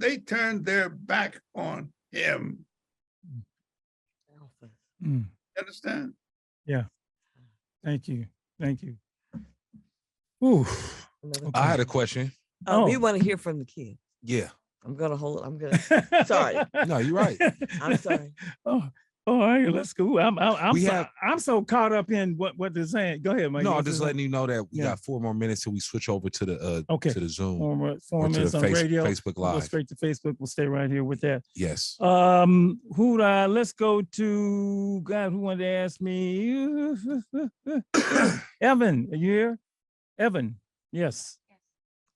Yeah, I'm here. Hi, Mr. Clarence B. Jones. My name is Evan Michael. My Hi, question Evan. was, if would Martin Luther King Jr. still have went through what he went through if he knew if he knew his inevitable fate? Like, would he have done it again if he knew he would end up dead so young? Oh, there was no question. There is not a question in my mind. In fact, I recommend to you, because we don't have the time, you can go online and listen and hear the speech that Martin Luther King Jr. gave at the Masonic Temple on April 3rd, 1968, the evening before he's going to be assassinated the next day. Parts of that speech are quoted in which he says, I may not get there, I may not be there when you get there, but I've been to the mountaintop and I looked over and I've seen the promised land, and I know that we as a people will get to the promised land. But that's a long, thoughtful speech that he gave. That's the last serious, thoughtful speech he gave before he was assassinated on April 3rd. Go online and listen and watch him speak on that occasion. You know, Lady E talked about the number of speeches that he's given, Clarence. And I know, and everybody knows that I have a dream speak, but I personally, just that, I've been to the mountaintop. It's hard for me to listen to that. Oh. It's painful, but it's like, I'm ready. It's prophetic. It's prophetic. That's the word. Yeah. That's right. It's prophetic. It's an amazing speech. I always say he was the greatest combination of a speaker and doer at the same time. That's correct. He spoke, but he did. And a lot of people talk and don't do. Some people do and don't speak. Dr. King could absolutely do He both. walked the walk, talked the talk. Yeah. Okay. We got Jerome. It's late where you are, so you stayed up late to do this. So go ahead and your question for Dr. Clarence Jones. Hello, Dr. Clarence Jones. My name is Jerome Holland. I'm out in Georgia. And my question was, how did Dr. King feel after his house got bombed with his children inside. Because I know he had to be strong for the movement in the public, but I would like to know how he felt on a personal level.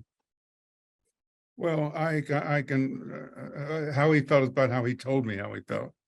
He was a human, and he was, first of all, he was most concerned about the safety of his wife and his family. He was unnerved, but again, he fell back on his belief of, no, you know, you can't firebomb me. I mean, you can, yes, you can hurt me. And you can even try to kill me. In fact, you may kill me, but you can't stop me. You cannot stop me.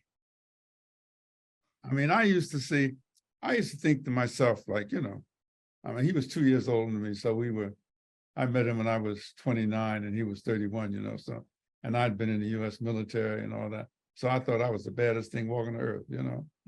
I figured ain't nobody gonna mess with me because I'd, you know, deck him in a minute, you know.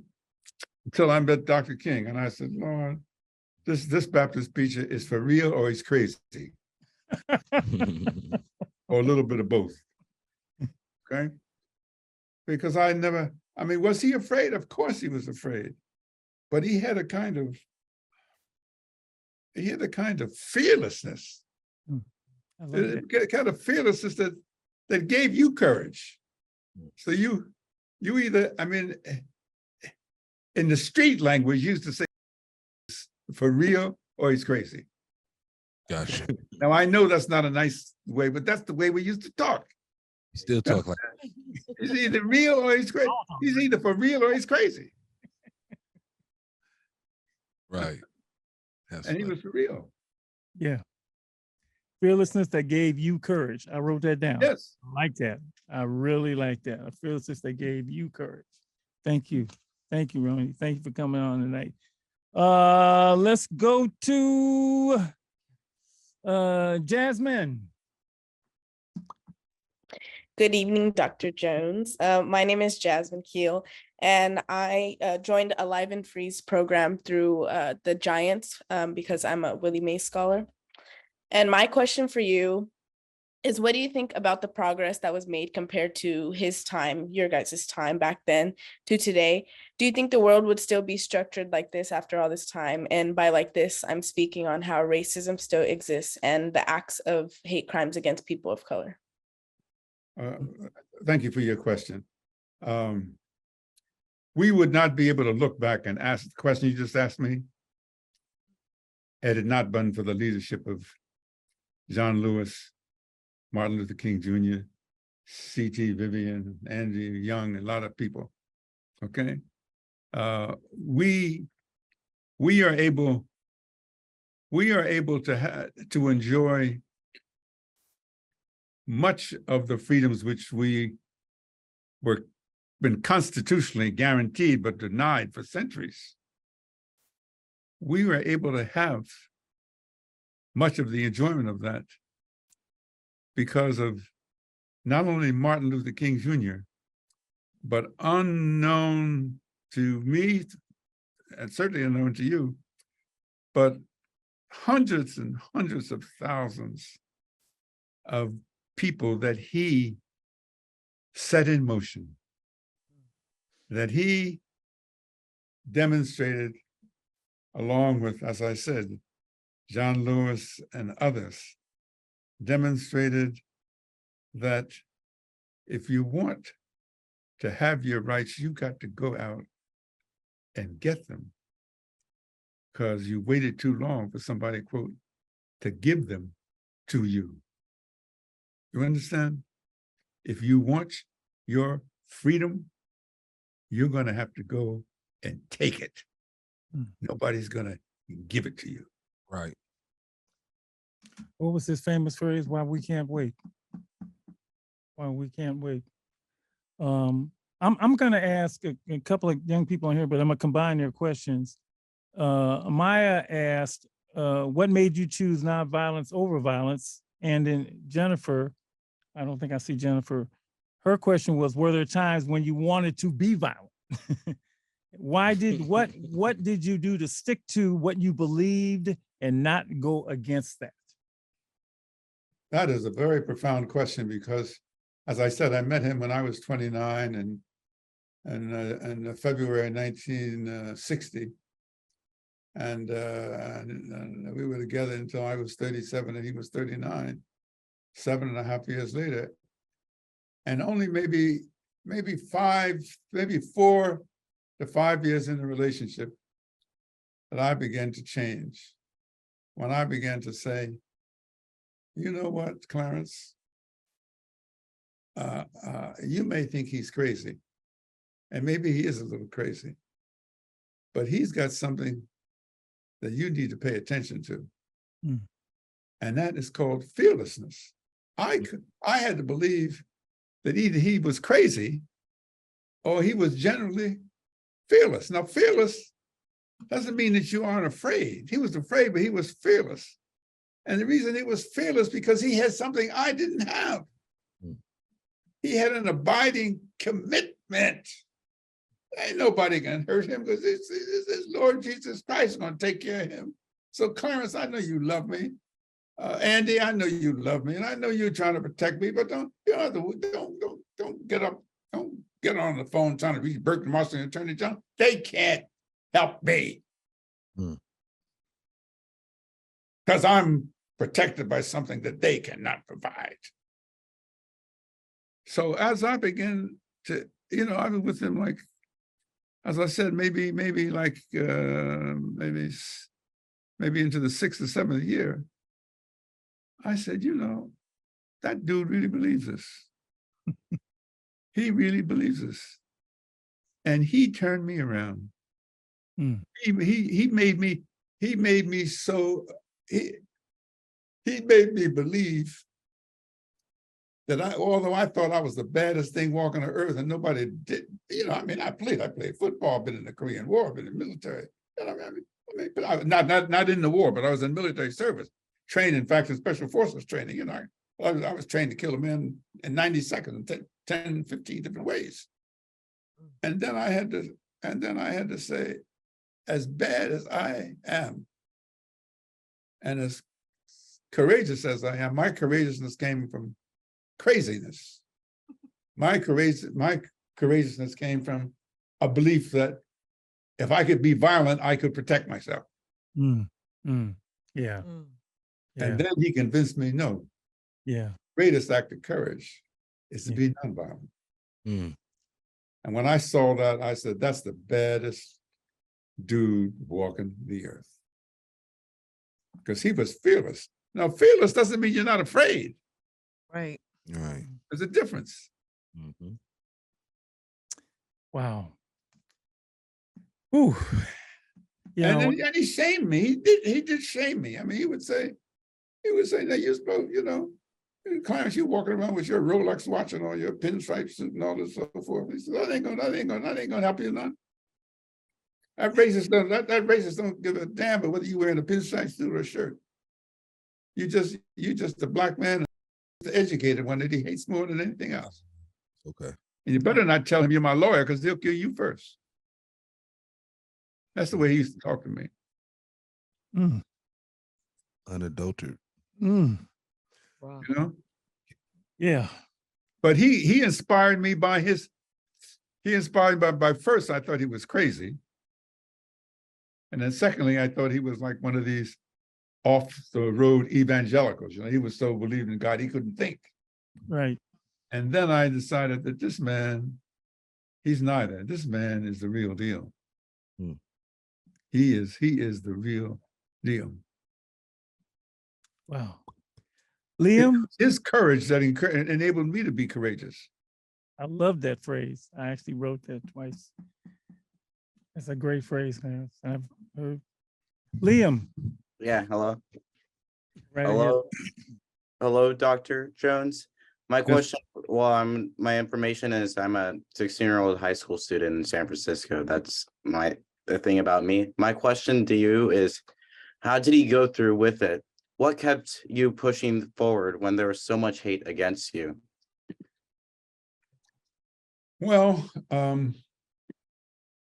although I was raised, and I don't want to take a lot of time, I was raised from the age of 6 to 14 by Irish Catholic nuns in a boarding school and so forth. But what kept me is that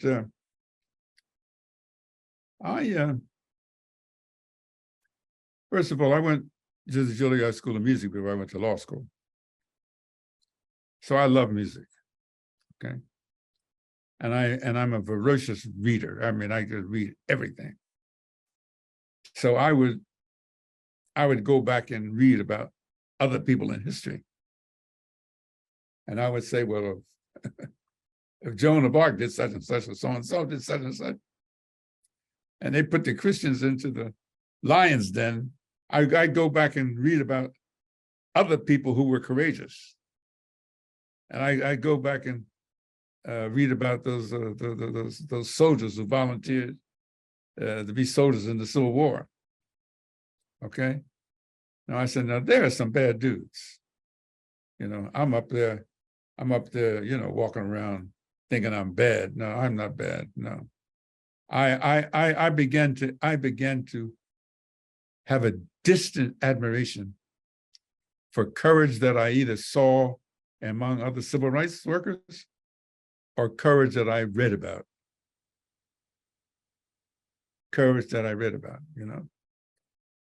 I mean, I don't want to get into politics, but I'm just going to let you know my politics. If you read about, I know it's controversial, but if you read about the life of Che Guevara in Cuba, now that's one of the baddest. That's one of the baddest walking dudes here. You don't have to agree with Castro. You don't have to agree, but Che Guevara had to be the baddest dude walking the earth. An asthmatic, but he believed in something so deeply. And Martin Luther King Jr. was not a Che Guevara, but he believed in what he believed. He believed in his Lord Jesus Christ, and he believed in the righteousness of persons. He believed in something called the irredeemable uniqueness of personhood, the irredeemable uniqueness of being a human being. Nobody should have the right to denigrate another human being's value. Every human being is so, by definition, so unique and precious. How dare somebody say you can't come here because of the color of your skin? I don't think so. You understand? Martin Luther King Jr. made me humble. Ooh. You understand? And you don't know. No, see, you don't know. You see a 92-year-old man, but you wouldn't want to know what a 29, 31, 32-year-old man who had been in the United States infantry, trained in the special forces to be an infantry killer. You know, when I got out of the military, I figured I wasn't afraid of anything. In fact, I was provocative. I dare somebody to put a hand on me, because they'd go down in a minute. My attitude, I knew how to kill a person in 90 seconds, 15 ways to none. I dared them to touch me. Now that was crazy. And also a lot, you know, drinking a lot of that vodka and Jim Beam and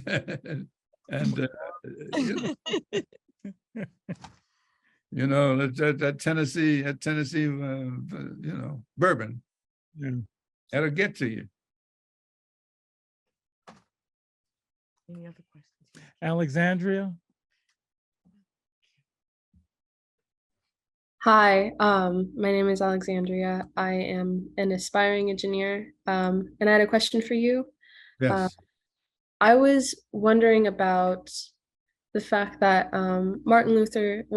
Martin Luther King was human himself and organizing the movement. I know it took a lot of people coming together, but from what I believe is that unification of everybody must have been very difficult, especially if there were times where he didn't have all the answers. Mhm. So how could you describe the ways he was able to unify such a large group of people when he himself didn't always have the answers?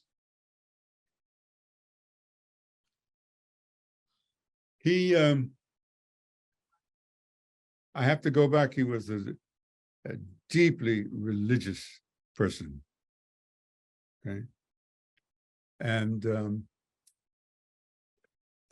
a commitment to religion that I didn't have, and I can't ever say that I ever had to the extent that he had.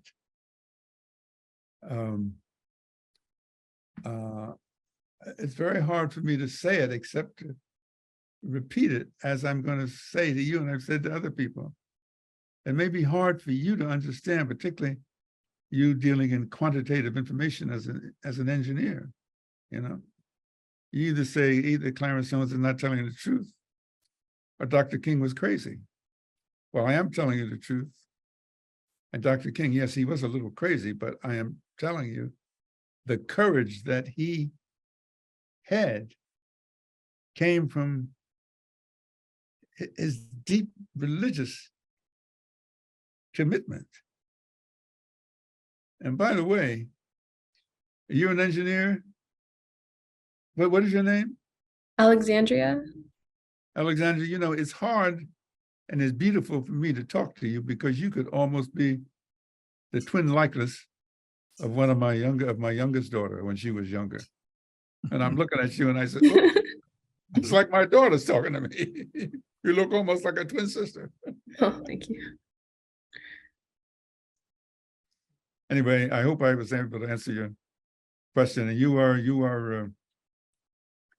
have to deal with quantitative knowledge, quantitative information. That's the heart of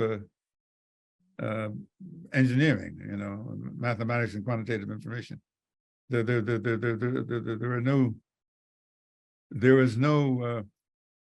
are no alternative facts in engineering. You know, 2 and 2 equal 4. You know what I'm saying?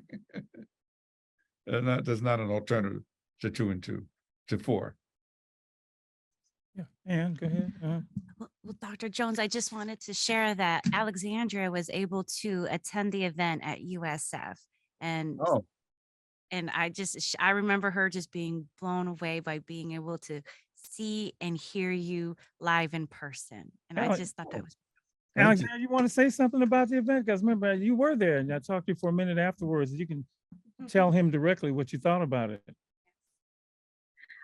So at the event, I didn't know what to expect. I thought it was going to be just a short address, but the way that it was organized to actually immerse us in how it was, what is relatively like a few years ago, was incredible for me personally, especially when it came to, I really can't quote the entire event, but there was a part in particular where I believe it was Brian Stevenson was mentioning how his great-grandfather actually illegally learned to read, and when Juneteenth came about and the slaves were freed, they still were not able to transition into society. We all had to rejoin. And so his grandfather would sit and read just to the people on his porch, just to keep them up to date about society. And it's like, it's emotional and heartbreaking, and yet it takes a lot of perseverance, I think, for the people to be able to come from such a like a horrific place to being able to join society, to now being in the forefront of society, such as like some engineers that I know. I'm very impressed overall, and yeah, that event was great for me to see. Thank you. As a great Baptist preacher and songwriter, Reverend James Cleveland, he used to say, "Lord, I don't believe you brought me this far just to leave me." That's right. I know that song. Understand? I don't believe you brought me this far just to leave me. Okay, I think there are three people who haven't had a chance to ask yet. I think Walida and Brianna and Kettery, is that correct? And your questions are sort of summation questions. Walida, I'm gonna let you ask yours, but they're all pretty close. So go ahead, Walida. Okay. Hi, my name is Walida, and I'm in high school still. But my question was, what would he have done now? Like, with everything going on with racism and movements and like things going on, like right now in the world, like what would he would have done? Dr. King would have, he would have looked at the new kinds of information tools and technology that we have. And he would have charged us to put those tools and techniques in the interest of securing maximum freedom for our people. All right, he would say, I mean, for example, I said to somebody, if we had had a cell phone and a laptop, we had some 250,000 people at the March on Washington. And if we had a cell phone and a laptop, you'd have had 2.5 million people there. I'm telling you. Okay. And the thing that I'm most concerned about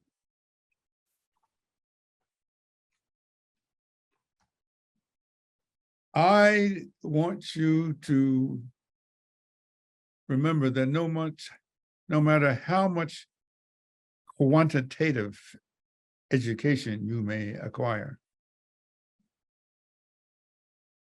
particularly in the areas that were not available earlier, and to the sciences and technology. What does it profit a person to gain the whole world if you lose your soul? Yeah. Okay. It does not matter. I mean, for example, Jonathan Greenberg knows I have been publicly critical of certain people in Silicon Valley.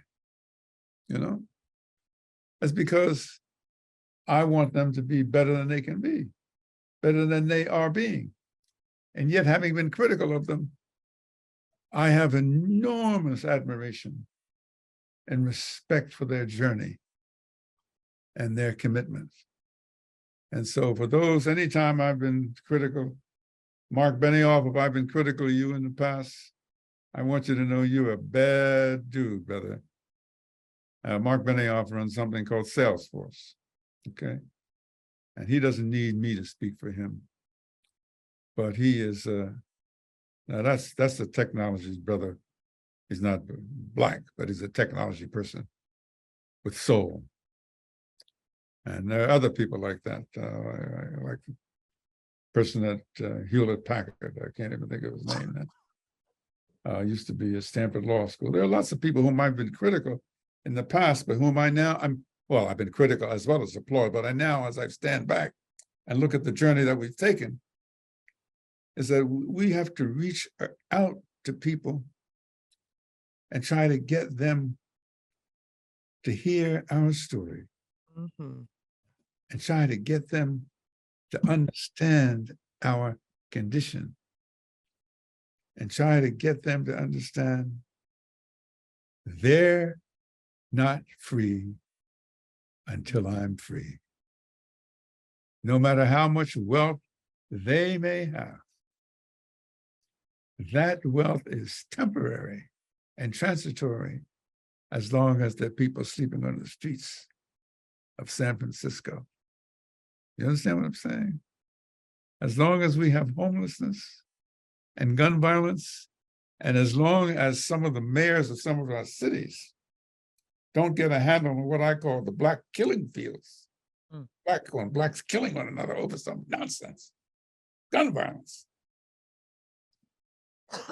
Is this what Have we come this far only to self-immolate ourselves out of foolishness? No. It sounds, you can't put it, I mean, a slide rule shows you how far I've gone. You can't put it in a calculation. But I can tell you here, if you don't learn to have the capacity to love another as much as you love yourself, we're all going to go up in ashes. The most powerful, more powerful than the march of mighty armies is an idea whose time has come. And an idea whose time has come is unconditional. Unconditional. Not I love you if, not I love you but, not I love you only. No. Unconditional love of yourself and of another human being who wants to share some of this space on earth with you. That they may have a different texture to their hair, that their skin may be a different color, that they may speak a different language. It's all irrelevant. Because relevant is that you have something so much in common. It's called the human condition of being a human being. That's authentic, Martin. Entitled to all of the love that you would want to receive from anyone. If you receive love, you have an obligation to give it. Don't receive love if you can't give it. Mm. Mm. You hear what I'm saying? Yes, sir. Don't be playing around with somebody. Don't be playing around with somebody. But if you don't have the capacity to love, and listen to me, not love if you're 5 foot, well, not love if you only lose 50 pounds, I love you. Well, yes, always better to have less weight. If you only have put your hair a certain way, I love you. Well, no, you have to love somebody unconditionally as a human being because that's what you want from them.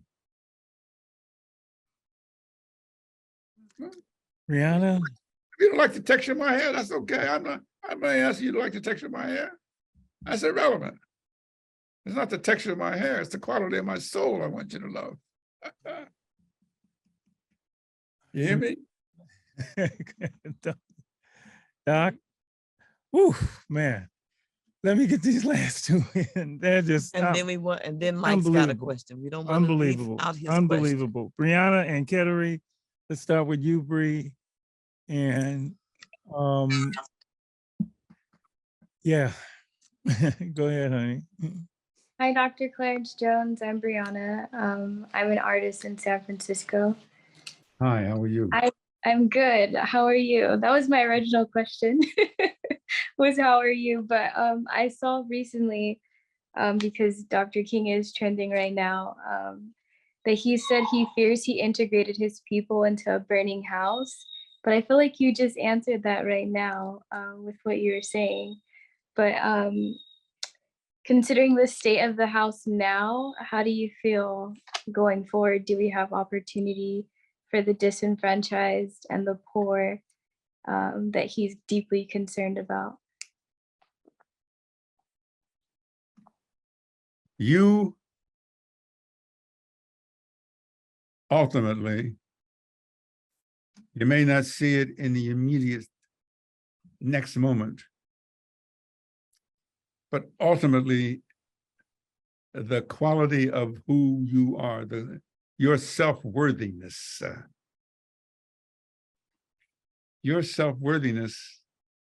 whether you wish it or not, is tied up inextricably to my self-worthiness. So if I'm hurting and you become aware that I'm hurting, You can't let me hurt indefinitely. It's not because whether I can pay you something. You can't let me hurt indefinitely, because my hurting is a reflection of the quality of the conscience that you have. My hurting is a cry for help. I may not have sufficient education to articulate it in a language that can be clearly understood. The way I talk may be a little muddled and confused, but you can see with your eyes and you can hear with your ear. You can hear my sounds. You can see me. And as the people in the street say, do you feel me? Do you feel me? Okay. Do you feel me? Huh? Do you feel me? Can you feel my pain? Can you just walk by? It may not be much. I may only have $2 in my pocket.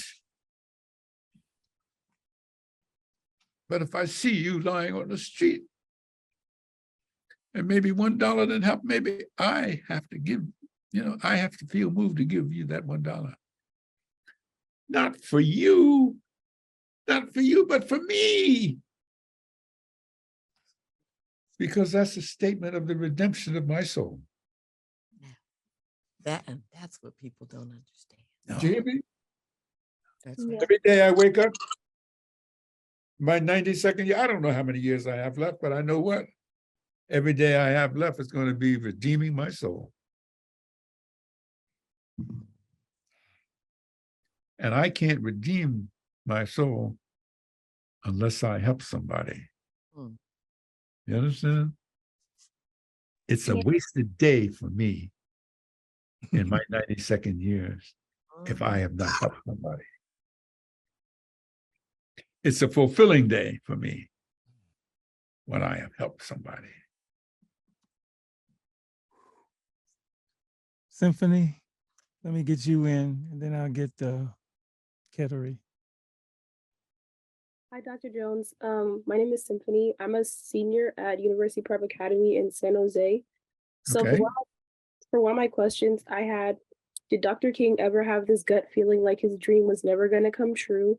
Did the fear ever cross his mind that all this work would be for nothing? And then my question I had for you was like, where did you gain your sense of courage to aspire to work with him, even though you guys were like threatened every single day? Well, let me answer the last question first. I'll try to be quick. My parents were domestic household servants. They were too poor to keep me when I got to be the age of 6, so they put me in a Catholic boarding school run by Irish nuns. And those Irish nuns, for 10 and a half months a year, almost 11 months a year, they used to say to me and other boys, Master Jones, we love you. Be a good boy. Jesus loves you. And you are beautiful. Master Jones, we love you. Jesus loves you. Be a good boy. And you are beautiful. Now, guess what? From 6 to 14, till I'm 14 years old before I go to public school, I really believed that. I actually believed it. So when I get to public school, I didn't know any better. I still thought the nuns were right, Master Jones. You are beautiful, So I had instilled in me at an early age a sense of self-confidence. And the confidence was expressed in unconditional love. You understand what I'm saying? Unconditional love. And I still say, I mean, I admire all these people who acquire all this new kind of technical, and I mean, I admire it, I admire it. But unless you have a sense, if you don't have a sense of who you are, it becomes a limitation, sometimes almost to the level of an impediment for you to want to love someone else. Your capacity must first come to love yourself. Listen, I am shameless. I am shameless. I wake up in the morning, look in the mirror, and I say, man, Clarence Jones, for 92 years, you're one beautiful dude this morning. That's the way I start my day. That's right. I start my day. I don't need nobody else to tell me. But knowing that means I have an obligation. I have an obligation in whatever ways I can, either by teaching, by speaking. I have whatever way I want to transmit to other persons. It doesn't matter the texture of your hair. It doesn't matter the color of your skin. It doesn't matter whether your nose is this way, your lips are that. It doesn't matter. It's all irrelevant. What's inside? What's inside? What's inside you? What's inside you? Something we call soul. Who makes up the essence of who you are? Okay. You're going to let maybe some family member doesn't like you. Maybe some other person say, you ain't nothing. You know, you ain't worth, get out of my house. You ain't nothing. Get out of my sight. I don't want to see you. That's their problem. That's their problem. That ain't your problem. That's right. Because you go to the nearest mirror that you can find. Go to the nearest mirror when you can find. When somebody says something like that to you, you get close to that mirror and just look at yourself and say, oh my God, I am the most beautiful thing that I've seen today. Okay? I don't care what somebody else said about you. It's what you say about you. So, yeah. Let me get Kettering. You wrap it up for us, honey. I'm sorry. I mean, I'm getting like, Joe Marshall says, Clarence, he probably shut up. No, Lord. It's Sunday. It's church time. Go ahead, Kettering. Hello, Dr. Jones. My name is Kettering Compte. I'm a college student here in San Francisco, interested in economic and social reform. And when they asked me what I could ask Martin Luther King, I was just like, I want to know advice. And I would love to know what advice he would have for the youth my age. And I know you partially answered that already. What advice he would give to what? What advice he would give to young people today, and also what were you guys working on right before he was assassinated? What would have been the next steps, and how could we continue to? Well, he was assassinated in Memphis, and he was trying to get the city of Memphis to get garbage workers. There's a beautiful sign that comes. The people in Memphis started wearing a sandwich board that says, I am a man. They wanted to be treated as a human being. Garbage workers wanted to be treated. They wanted the city of Memphis to understand they weren't like the garbage that they collected. They weren't like refuse that could be just discarded like a piece of trash. That they were somebody. That's why they wore a sign that says, I am a man. Man meaning generically, I am a person I'm a human being whose presence, whose personhood demands and requires your respect. But it first comes, you can't, I'm sounding like a broken record. Katari, Yes, Kateri. you want to be loved, you first got to love yourself. Mm-hmm. Okay. And how you view how you want others to view you should not depend upon what they think of you. It ultimately depends upon you think of you. Mm-hmm. You understand what I'm saying? I do. May I ask you one more question? You can ask me anything you want, subject to my brother Joe Marshall. I'm visiting in his home now. Have you ever read All About Love by Bell Hooks? And if you have, what is your opinion on the book? It's a magnificent book. Magnificent. It's my favorite book I've read so far. Good. Well, I'm going to be in next year. I'm writing my memoirs called The Last of the Lions. All right. And it's based on an African proverb that says, if the surviving lions don't tell their stories, the hunters will get all the credit. Mm. So I'm a surviving lion and I want to tell my stories because I don't want the hunters to get all the credit. We tell the young people all the time, tell your story. We want to hear Okay, Mike. question. Huh? Your You had a question, Oh. baby. I know you haven't forgotten. I almost did. I'm sorry. No, you good. My question is about his relationship with Malcolm X, if there was one. Oh, yes. And sort of like what did he learn from Malcolm X, and what, like, did they have like a good relationship? Because a lot of times the history books don't they Yeah, try they to didn't- yeah, he was pleading with me because I love football, and he wanted to be sure that I came to the Audubon ballroom the next day. And he says, no. I said, Malcolm, I don't know. I said, football playoffs. He said, no, I've been telling them about you. Nobody believes me because they don't believe that there's a well-educated Negro lawyer that hasn't lost his mind. So I said, well, no. I said, no. So then I felt, anyway, I'm starting to watch football, and I heard Malcolm's voice. I said, I better go down the Audubon ballroom. Shut Malcolm, keep Malcolm's mouth, shut him up.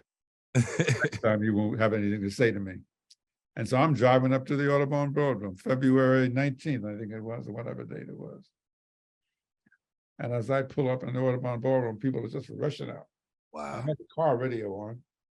Newsflash, Malcolm X has just been shot. Wow. And I mean, it was the most, what can I tell you? Can I ask you something? I was with them the night before. Can I ask you something real quick, Dr. Jones? Because hearing you talk, you sound like you got a little bit of Malcolm in you more than Morton. Say that again? You sound like you got a little bit of Malcolm more so than Morton in you. So I'm just trying to figure out, like, you must have got really close with Malcolm because you was talking I about. was. Please. Please don't get me started. I'm sorry. Don't get me started, brother. Malcolm was.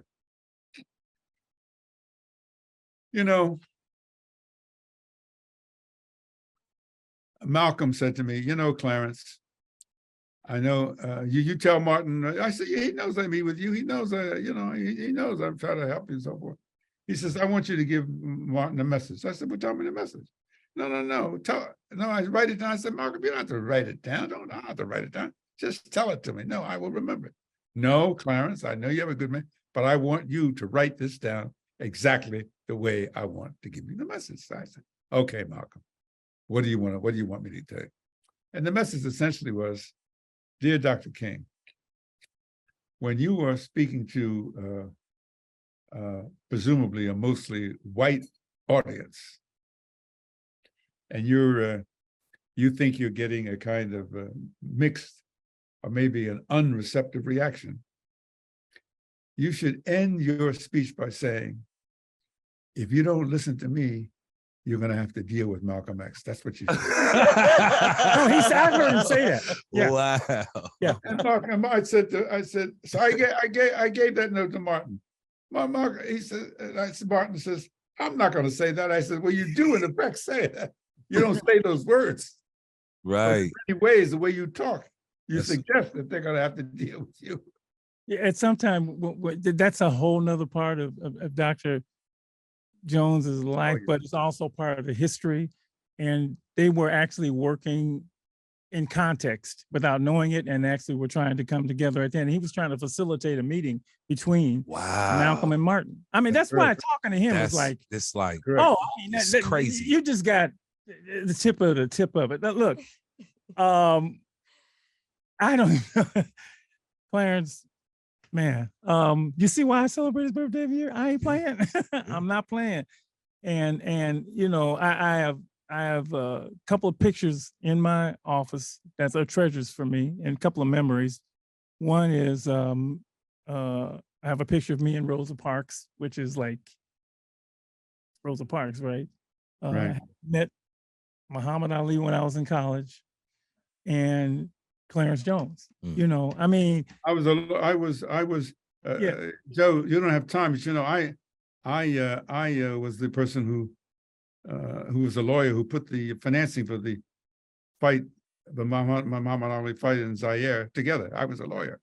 Right. Wow. The government of Zaire retained me as a lawyer. I'm sorry, the boxing commission of the government of Zaire retained. I jogged with Muhammad Ali in Zaire for 5 miles. Then after I finished jogging with him, I sat at the end of a little place in the gym, and he did 500 sit-ups. Wow. After we had jogged 5 miles together. Okay. Lady E, I gotta let you do what you always do. You wrap things up. Just talk to our kids and say thank you so much for being here tonight. The question just opened a whole bunch of other questions. Yeah. We'll see them Tuesday, and we'll talk about all of this. But Lady E, you wrap it up. There are moments that we absolutely treasure. And first, let me just say, Dr. Jones, what a joy and a blessing and a gift to sit with you tonight. To the young people, it's a mutual gift. Thank you. I'll keep quiet. Recognize and remember how precious this moment to be able to sit, and even though we're not at the feet of wisdom, history, not only Dr. Jones, but all that he brings about Dr. King. This is a moment in time that I hope that you hold with you and remember for always. After hearing him, what more is there to be said except we appreciate you, we love you, we honor and we celebrate you, Dr. Jones, as we remember Dr. Martin Luther King Jr., his life and his legacy. Thank you. Thank all of you. Thank you. Thanks, Clarence. Thank you, you, love my you, brother. man. You know, hey, man, this is, what can I say? We just keep on keeping on. Keeping on, brother. I tell him, man, I mean, this brother is more fired up at 92 than people. Still fired. Oh, please, I'm just starting, yo. No, because for you, it wasn't it's not a move. It's in him. It's in him. When you get the spirit of revolution, and I'm not talking about bloody revolution, I'm talking about spirit of change in you, you don't lose that. If it's really there, you know. This morning with my set on freedom, I woke up this morning with my mind set on freedom. I woke up this morning with my mind set on freedom. Hallelujah, hallelujah, hallelujah. Good night, everybody. Good night. Thank you so much. Thank you. Thank you for your wisdom. Thank you. Good night.